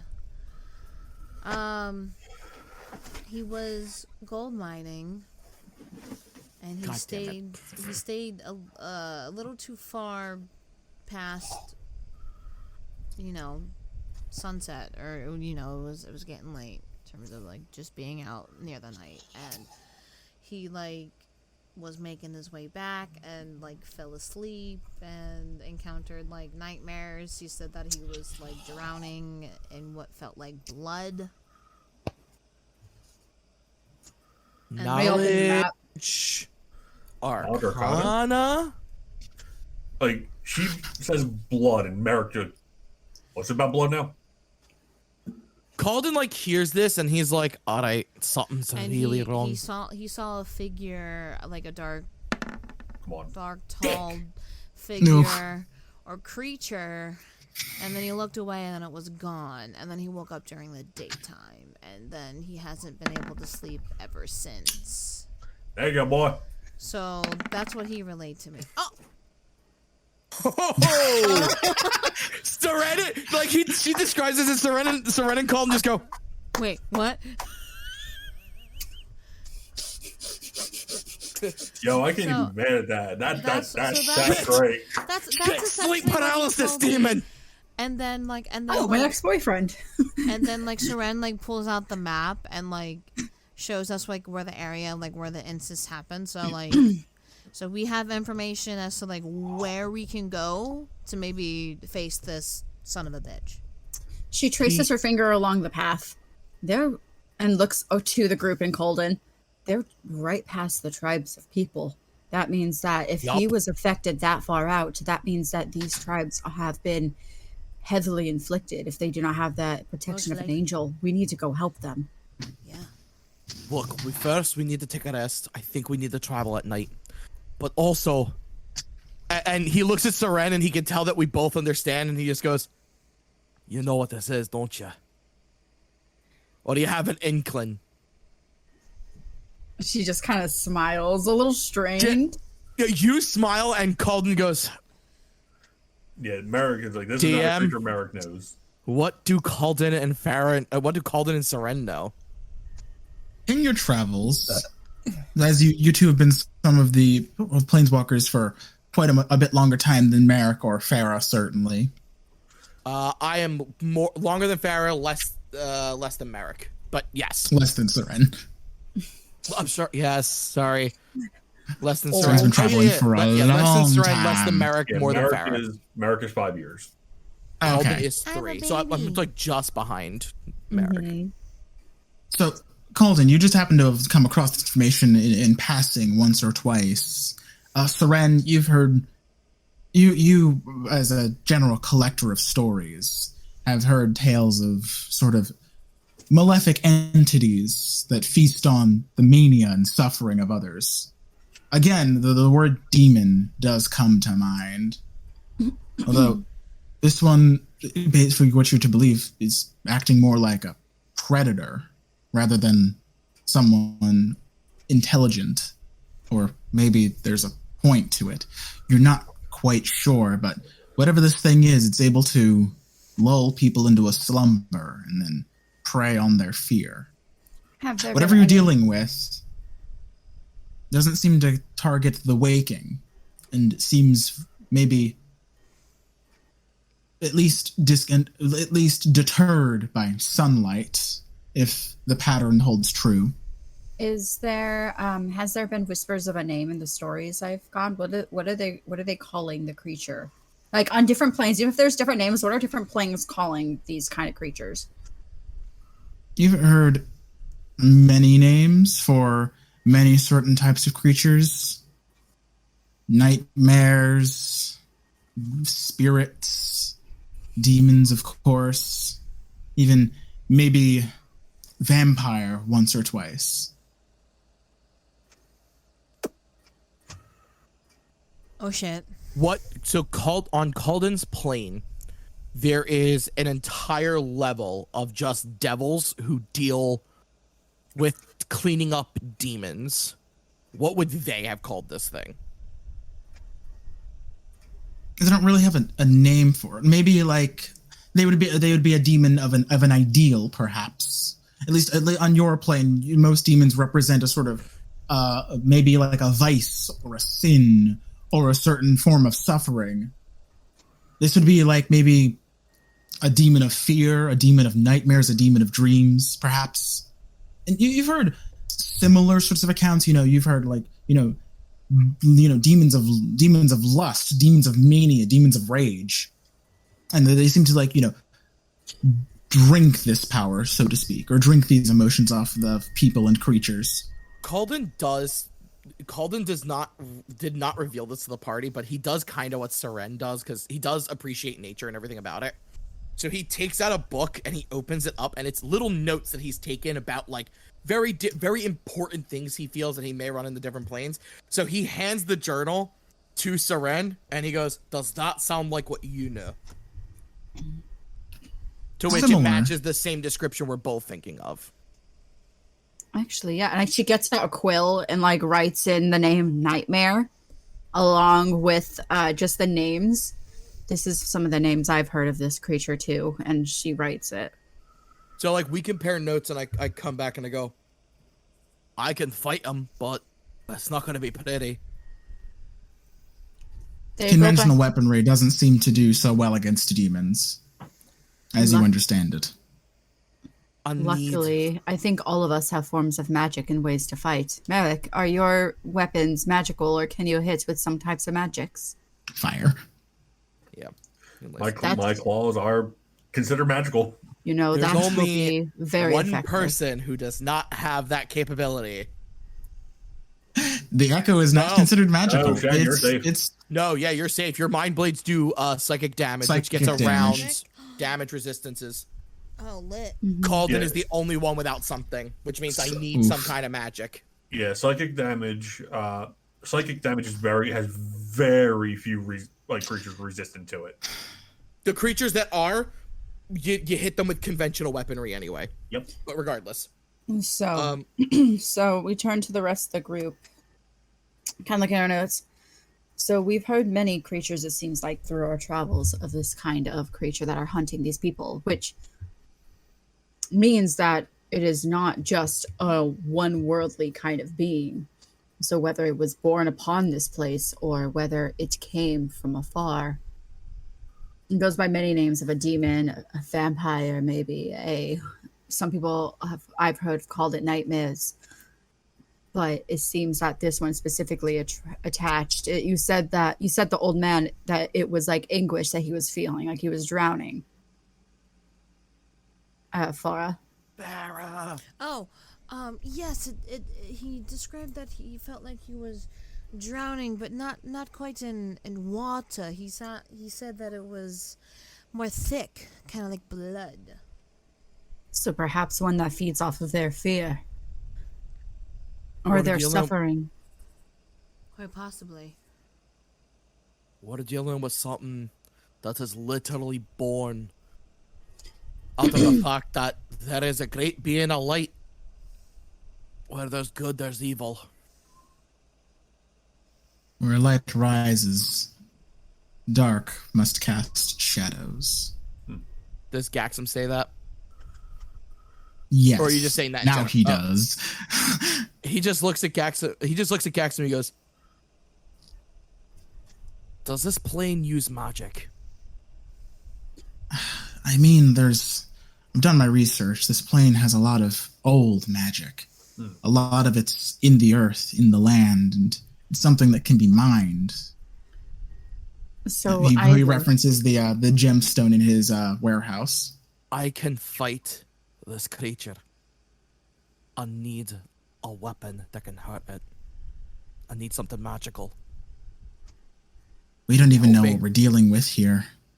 I mean, I can try something. All right. I might have an idea. If we're dealing with some sort of demon, maybe some sort of silver implementation would work. Probably. That actually would work. How long have these attacks been going on? Since right after the fire? Kefkin was the first sign. That fire is old. That land's been like that for a long time. That means we definitely need to talk to the tribe. If this is this town's experience, first times experiencing with it, but Kefkin experienced it right outside of the Angel's Light. That means that perhaps that this could be a creature that came from this earth. And if it was, or if it's been along for around enough, the tribes would have legends on it. Whatever it is new. How long ago was the fire? And how long ago did the sheriff show up? See, the sheriff's been here for centuries, if what she says is to be believed. And the fire was maybe a couple decades ago. Maybe like 30, 40 years. And it still is not recovered. Well, I believe that the land doesn't want to recover at this point. Or maybe something's keeping it that way. What if this is the first of its kind? Just the first that we're finding out about? That's possible. That could be possible. That's why we need to talk to tribesmen, because it might not be new at all. If you and your town have been within, and this angel has been here for centuries, protecting this specific area, it could have been out there just out of your guys' light for who knows how long. Many creatures like this never show themselves unless they're hungry. It's very true. Got some bullseye. I'm gonna hit the hay.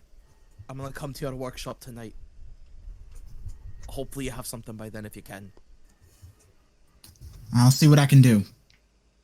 Do you have a preferred weapon? Maybe I can modify it somehow. The long sword I have, and I hand it to him. The slide blade? No, the slide blade got destroyed. You have my model with a long sword, so I assume I had something extra. I don't remember. What was his name? Urian Urian gave you another slide blade to replace the weapons that you got destroyed. Is this a long sword slide blade? Yes. So it's originally initially just a handle. Oh, yeah. So you need to activate it. He's never seen this technology before. Oh yeah, actually, neither of you guys have. Well, you guys have, but Calden goes, "Oh, that's right. I've never actually done this at the same time." He backs up. He stands up. He backs up. He like pushes people away. Whoa, wait, hold up. I'm not gonna hurt. Maybe not in the middle of a bar. All right, I'm gonna step outside. He steps outside, and you guys watch as Calden goes, "Now, how does this click, click?" And he's got sword and shield out, and he's just, "I know I'm not supposed to, but that was awesome." Agreed. Who made that? I don't know. Well, when you run into them, Give them my regards. Maybe we can take notes. He retracts the slide blade. Oh God, Bullseye would flippin' love freaking Zint with the singing steel. So he hands up. He's like, I'm sure the shield can do good unless you want to try to silver that. But I don't know if we need to. Did you just I think we should focus on offense for now. Merrick perks up like, did you say silver? I can only affect it some way. I'm never gonna hit you with it. As we know, Merrick may just hit you. Calden would forgive him. And quite frankly, with the way the bloodlust works, and Merrick's probably explained it to the group at some point, like, if you see me go crazy, get away from me. To where Calden's like, I think well, it's narratively cooler if he doesn't. Right. That's actually. I think we'll cross the bridge when it happens. Yeah, because he almost went crazy the first time, but he literally ran out of the building to make sure it didn't happen. No. So with bloodlust with Merrick, understand again. Merrick resents, like, he does not like the werewolf form. Period. Yeah, that makes sense. Scary. His reaction for when, like, this is from him on Innistrad, his reactions, like why he retreated when he did, is because on Innistrad, when he transformed, he got chased. The humans tried to kill him. Even though he was once human, they tried to kill him.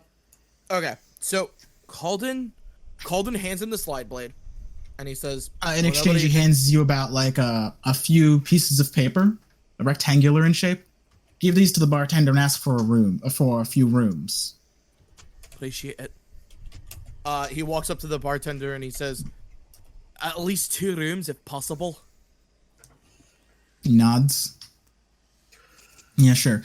He leans below the tavern, walks over to like a counter, and like brings you a couple keys. Just 2 keys? Okay. Calden takes them and he goes,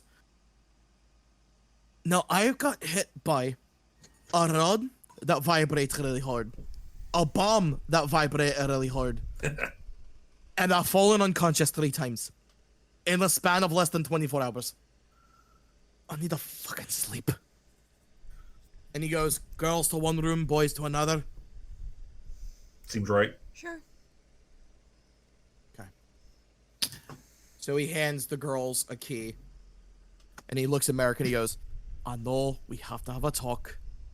We will. To which, yeah, Merrick is brooding. He is. So the 4 of you retire. So the 4 of you retire to your various rooms amongst the tavern / inn, and this is like the first time in a while you guys have had like alone time without any form of duress. Yeah. It's been quite some time. yeah. You think back to the recent weeks or the recent few days you've had. The War of the Spark was only about 2 or 3 weeks ago, you think to yourself, and Wait, been an eventful. Really? Yeah. It's been 2.5 weeks. Yeah. So I've been a planeswalker for 3 weeks, literally. Yup. And in 3 weeks, you have experienced more than half the planeswalkers in the known universe. Yeah. Wow. Alrighty. Calden starts That's a taking. thing. Calden's realizing that they're actually getting into like real danger more and more. So like, Merrick probably like goes and like gets freshened up or whatever, and when he comes back out, Calden's at a desk writing something. Care to share what you're writing there? He stops writing and it says, dear Merrick, Saren, and Farah. Oh, and boy. he goes, it's my last will and testament. In Death the is event of becoming a my more untimely prevalent death. thing. It's just if I die, it's what I want you to do with my body. That's all, if you can. And he just fills it out, and literally, it just big words. It says, "Take me to Toxic and Diodol," and he folds it up and he puts it in his pocket. Okay. That's actually We're a very rest. The hit die go back up. Oh yeah, long rest. We get everything back. Yay! Saren, prepare your spells. I'm actually there's Everyone's one. back to full health. I can be wrathful again. No. I mean, I was kind of at full health. Would anyone like to do anything else before the long rest? Is it nighttime? No, it is mid-afternoon. So I will say that Early afternoon. Calden has a talk with Merrick, basically trying to iron out what he did. And he's like, look, I did it because I wasn't going to let any of you die when I was knocking on death's door.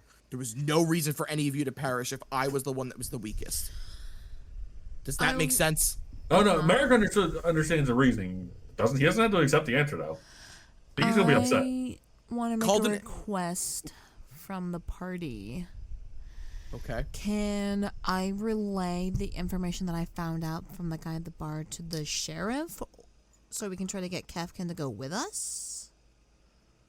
Unfortunately, she seems to be that type of woman that unless we have solid, evident proof, she ain't letting him come with us. Especially because she knows that, Jen, you gotta think of it. We could tell her this, she gives us Kefkin. Oh, hey, planeswalk. And we're gone. And on top of that, he doesn't have any of his gear. She's got it locked up. Yeah, she won't give it back to him. No, he wouldn't planeswalk anyway because he needs his gear. There is the worst timeline where she's like, yeah, sure. You guys get out of town, then Kefkin turns into a shadow beast and just kind of like, the worst timeline.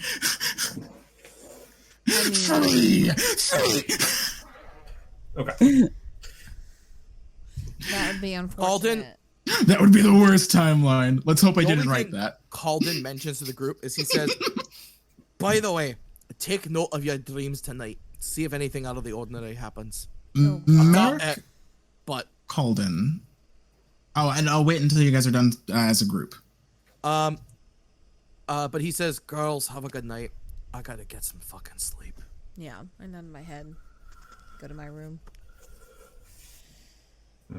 And then when the girls leave, that's when Calden has the conversation with Merrick, where he Ignore literally that, just says like he irons out why he did it and everything, and Merrick is like, oh, he understands the reason, but Calden just in the conversation with, are we good?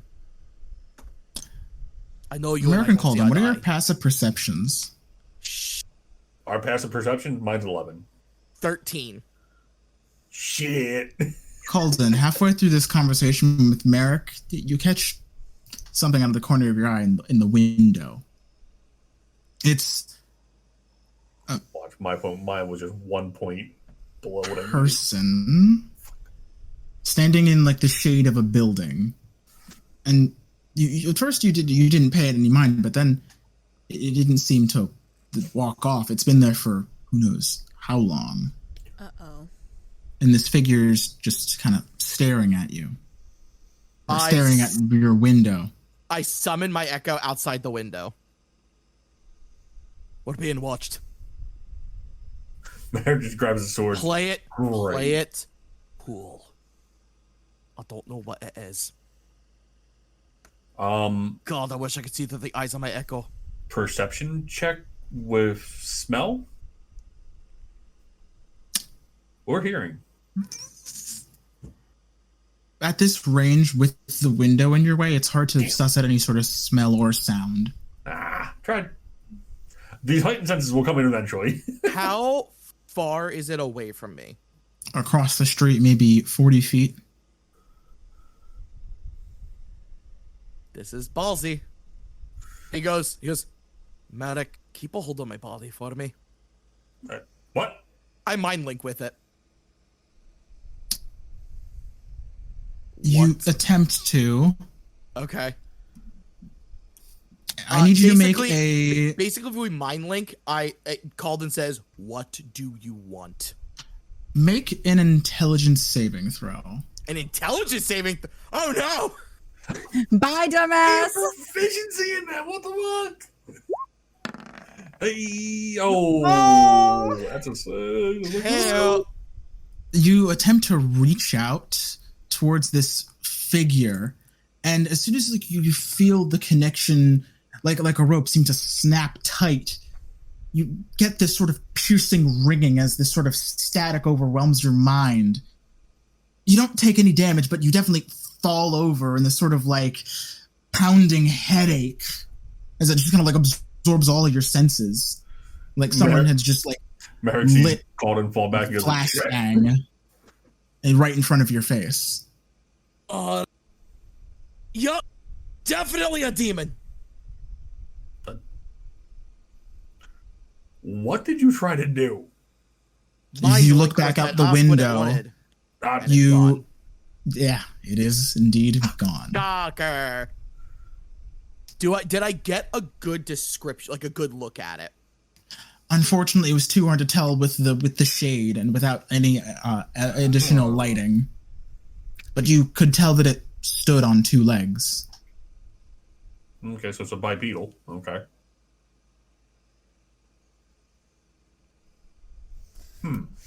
Damn.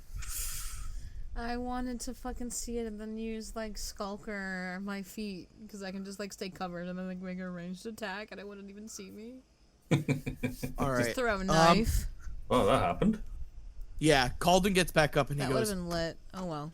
Yep. I'm gonna stop it. I'm gonna stab it. Merrick, you realize that you didn't really get a good look at the thing. Mm-hmm. Or a look at all. Come again? You point when Calden pointed towards the window and gestured, you couldn't quite find where he was pointing or if he was pointing at anything. Oh no. Uh-oh. Whatever he saw, you didn't catch it. Oh shit. But he definitely reacted to something. Yeah, so Merrick actually would say at the Calden, like, what do you mean demon? I didn't see anything.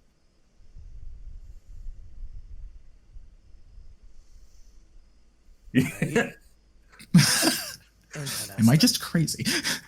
You think maybe like the lack of sleep might be getting to you, and you've been like exhausted for the last couple of days, that maybe you're just kind of winded and trying to use your mind link might have been too strenuous at this moment, perhaps. I have that thought. I try to mind link with Merrick. No issue. Okay. In your head I say, I'm not crazy. Good.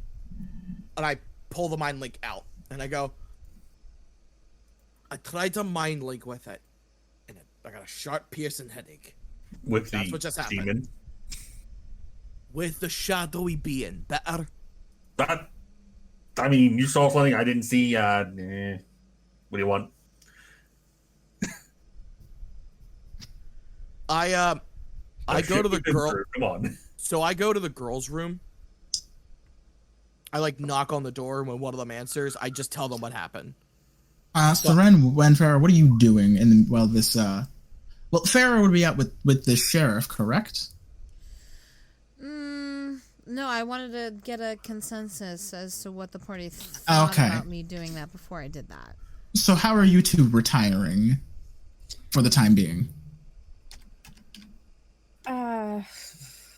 Right now,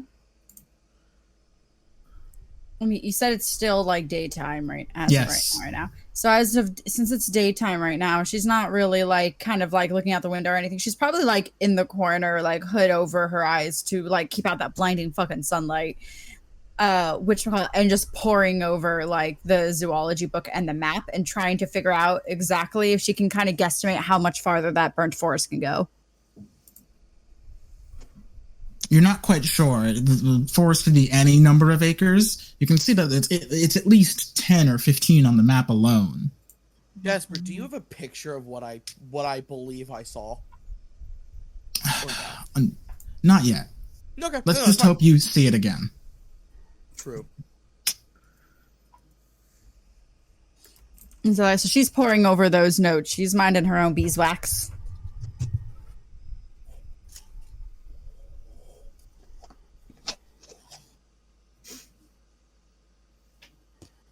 All right then. So I knock on their door. Like, settle like in our room. Farah opens the door. whatever we were talking about, it heard. It was staring at me while I was in my room. Just be on your toes, that's all. She stops and looks out the window. You don't say anything. Maybe a couple people. That's odd. I thought we were under the consensus that it can only be around at night. Well, then it was in the shade of the building. Do you think it was that specifically, or perhaps an illusion that it could put out? Well, when I tried to mind link with it, because it was only about 40 feet away. I'm sorry. It could be within 50 now. I got a sharp shooting pain in my brain. One of them.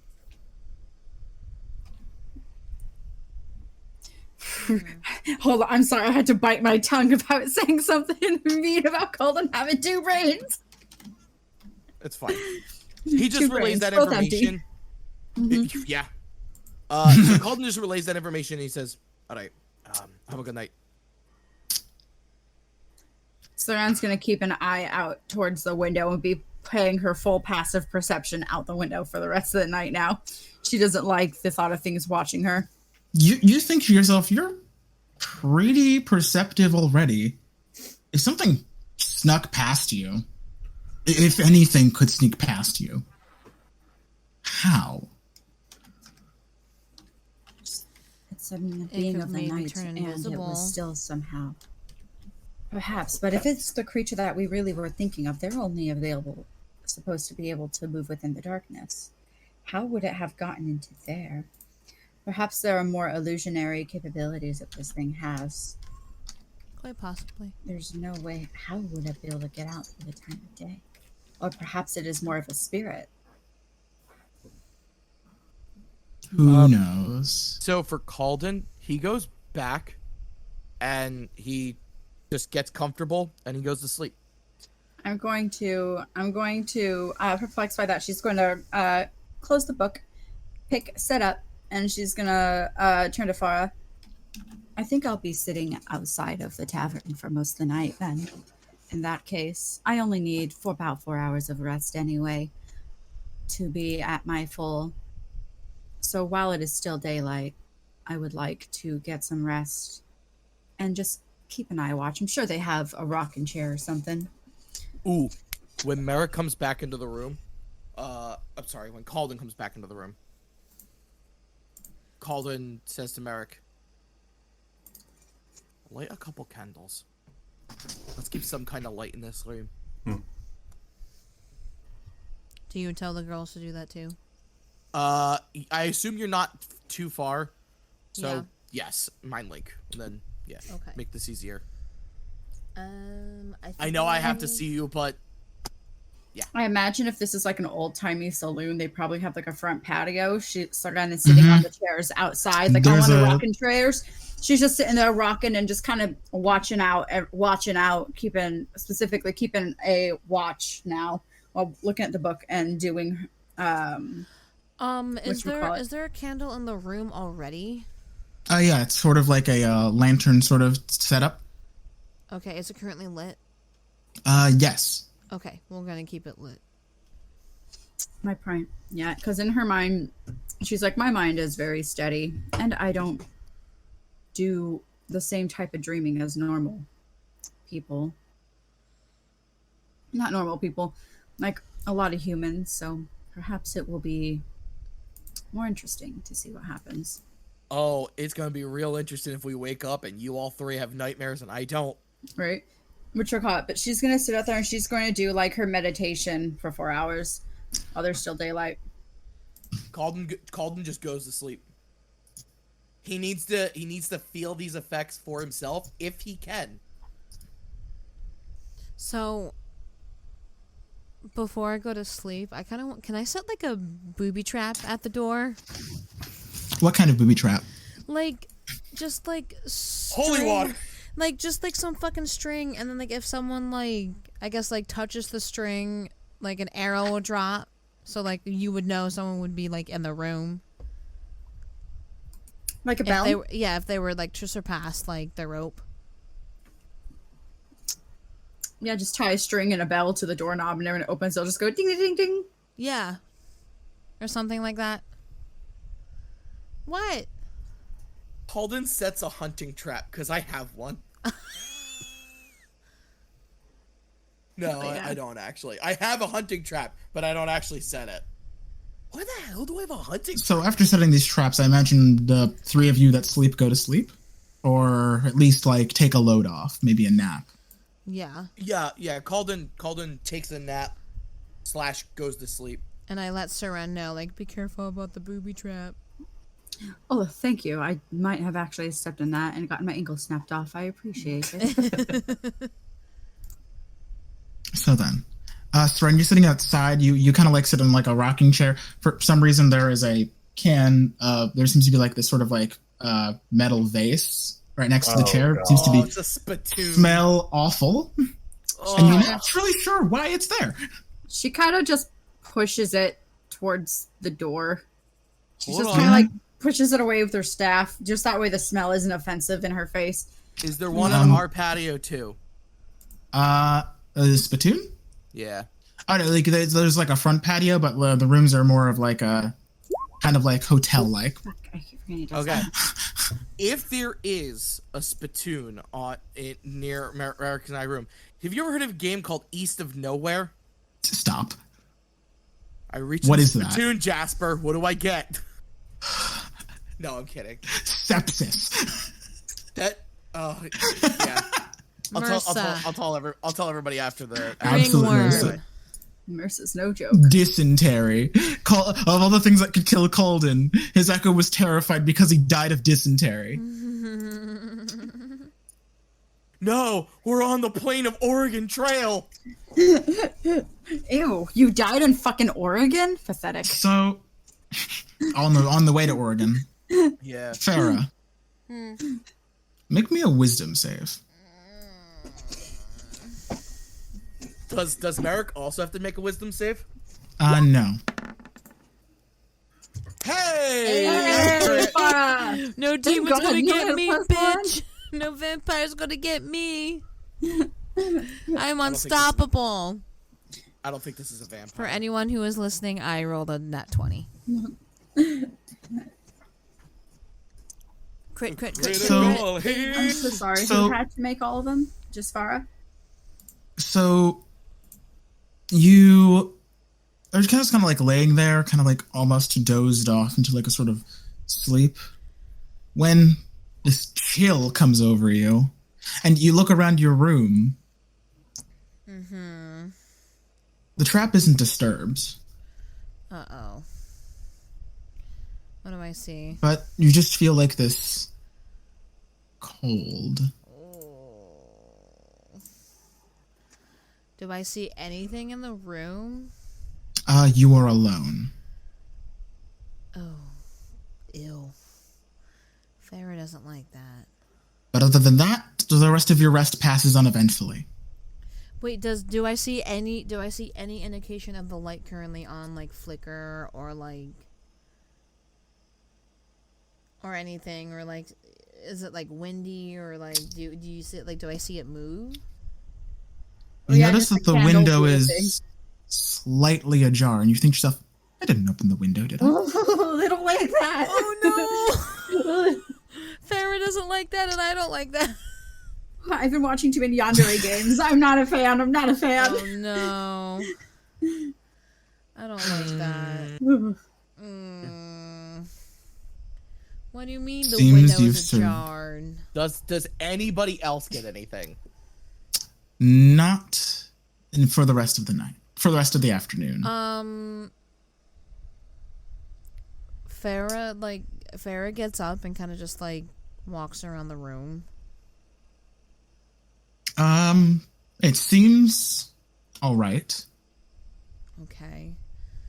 It's kind of darker outside now. More like a sunset almost. Twilight even. Okay. Would I be awake at this point? Like, would she see me through the window just rocking back and forth? Because I would only need to rest for 4 hours. So Not from her angle. Although, would you eventually return to the room? No, I'm gonna stay out all night, or stay out the entire time. Because I only need a little bit to be completely full, which I'm gonna put all my fucking shit up now. Will, did you have a question? Yeah, no, I was gonna ask, is Farah completely alone? Like, she can't even see Saren at all? Meaning, like, because from the angle of her window, Seren's on completely the other side of the, or like on the perpendicular side of the building. I thought I was close to you. I'm so sorry, Farah. Okay, yeah, because I was thinking patio. She's out on like a small square thing detached from the room. But you're saying she's on the patio, like the front porch. Yeah. That's what I mean. That is what I meant. Well, okay, like, we misunderstood each other. No, unfortunately, there is no. No, it's okay. I did. Porch it's okay. I did genuinely mean the front area. Right. I just called it a porch. That was my bad. I did mean the very front. Like when you see old ladies with their guns and their rocking chair, and they're like, yeah. That's where the spittoon lives. It did. I'm sorry because you said patio and I thought did he say porch and I'm crazy? Porch, yeah. I meant porch. Patio. Yeah. I think we got our streams crossed or something there. That's fine. But Farah, other than the window being slightly ajar, I don't like that. Nothing else seems out of the ordinary. Can I sleep invisible? For 10 minutes. No, you gotta concentrate on invisibility. Yeah, and once you fall asleep, you stop concentrating. So it takes you about like 10, 15 minutes to fall asleep. It would be like 7. So it would be for 7 minutes. I could sleep. God, you fall asleep in 7 minutes? I wish. That's the average human. An average human falls asleep rookie in 7 numbers. minutes. Those are rookie numbers. By the way, it takes me like 75 minutes. Me, it takes like 2 minutes. Like, ugh. God. I have to focus on trying to be unconscious. Anyway. Fair like that. Nope. And that's the only reason. The only reason is because like the candle is flickering. Yeah, is Colden still awake? I'd have to knock on his door to find out. I would be awake by now. So I dismantled the booby trap. Mm-hmm. Or go around it, whatever. And I go over it. Yeah, I knock on Colden's door. Colden, did you remember there was a bear trap at your door? I wouldn't have actually set up a hunting trap. Okay, I was gonna say so you step in the bear trap as you leap out of bed. So I get up and I go, who is that? It's Farah. Oh, I summon the echo and I open the door around him, so the echo's in front of me. Oh. So you look at Farah. She just gets greeted by the face of. So, you lock eyes with Farah, and you notice she looks like pale, like she's. This is an unfortunate figure of speech, but it looks like she's seen a ghost. And I'm like, I'm scared. Come on in.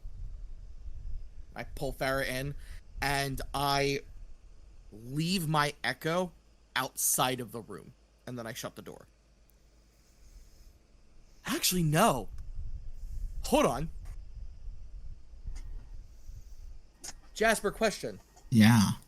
My echo is an object. Correct. It takes up a space. Yeah. Does that mean a door cannot open up through it? So the way I've been ruling it is that the echo has about the same weight as you do. So if a person could conceivably shove Calden out of the way, they could shove the echo out of the way. But yes, it is a very fancy doorstop. Does the door open in towards me or out? Opens out into the hallway. It opens out into the hallway. Okay, that's unfortunate. Well, then I summon my echo in front of the door after I've shut it, after Farah's in the room. Because if they open it up, then they have to face the echo. And I know if it's dispersed. So, yeah. So I described to Colden, like, what just happened. This happened while you were sleeping. Well, yeah, I was, like, about to fall asleep, and then, like, everything happened, and the window was ajar, and I'm scared. The window was ajar? Yeah. I go to the window. It is indeed slightly open, unless Farah closed it. No, I don't want to leave him. I don't want to leave Merrick and Farah alone. I go to our window, and I look around outside. It's just kind of like sort of like the twilight era. There are less people outside. Most of them carrying like torchlights. You keep people like walking around on horseback, maybe just like doing a couple of things, but nothing seems out of the ordinary. Do I see the angel anywhere? Not from your current position. Do I think if I got on the roof, I could see her? Perhaps. I go, Farah, darling? Yeah. Dearlin? Yeah. Farah, darling, you can lay in my bed. I'm done at this point. I'm rested up. I'm good. I will be right back. Okay? Okay. I look out the window, I summon my echo up on the roof, and I swap places with it. So now Calden is up on the roof. Do I notice from outside something like my large World of Warcraft? You hear the sound of ears something land on the roof. It makes sort of a sound of like bending wood and crunching rivets. She instantly and if she could, if her staff was a gun, she could pretty much go. She stands up and she I would have very asked, quietly sneaks backwards from the building to try to get up here to the roof. Unfortunately, there's no clear way to the roof other than, well, you could fly. Oh, well, yeah, but no, I mean, I'm back up to see if I could see on top of the roof. You see Calden standing on the roof somehow. Just go. how far down to the ground is it? 20 feet? Okay. Jump, break your ankle, do it. Okay, Calden swaps places with his echo again, and he says, Saren's outside. I'm gonna go talk to her. I'll be right back again. He puts his echo down on the ground. He swaps places again. The echo's now back in the room, and I'm down on the ground with Saren. All right. And I'm like, when Farah woke up, she had a chill, and the window was ajar. The window was ajar. Where were you? I point back to the rocking chair. Right here. Nothing would have gotten past me. I can hear. Which means it doesn't need to. Which means it can fly. Possibly. I don't know. Come back up to the room, please. I'm fine. I'd rather. It's not gonna use the front door. No. Why would it? Especially if somebody's watching. I'd rather the four of us be together. It's safer that way. I also look around for the sheriff while I'm talking to Saren. You see her high above the town, levitating like a star in the sky. She seems to just be vigilantly looking out around the perimeter. Okay. So I'll finish my conversation with Saren and then I have an idea. Oh, wait. I'm gonna try to get her attention. I gotta talk to her for a second. All right. I'll be inside then. She closes the notebook. And when she closes her notebook, you see various lines and dots and everything all through it. And but she shuts it and she puts it in her pack and she go ahead and she walks inside. Before Saren walks away, Calden goes, at some point, we have to look at the stars together. She kind of looks him up and down and smiles and gives a nod and walks back in. So as soon as Saren gets in the room, Calden would tell her, hey, tap my echo so I know you're there. Taps her, so Calden disperses it, summons his echo up on the roof and flops. I know. And then he summons his echo as high up into the air as he can to see if it can grab the sheriff's attention.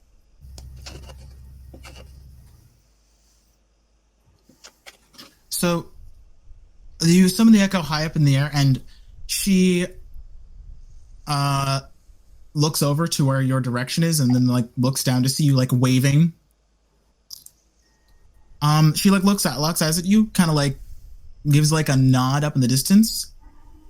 And as soon as like she begins like approaching relatively slowly, you see her level your gun her gun at you. Me?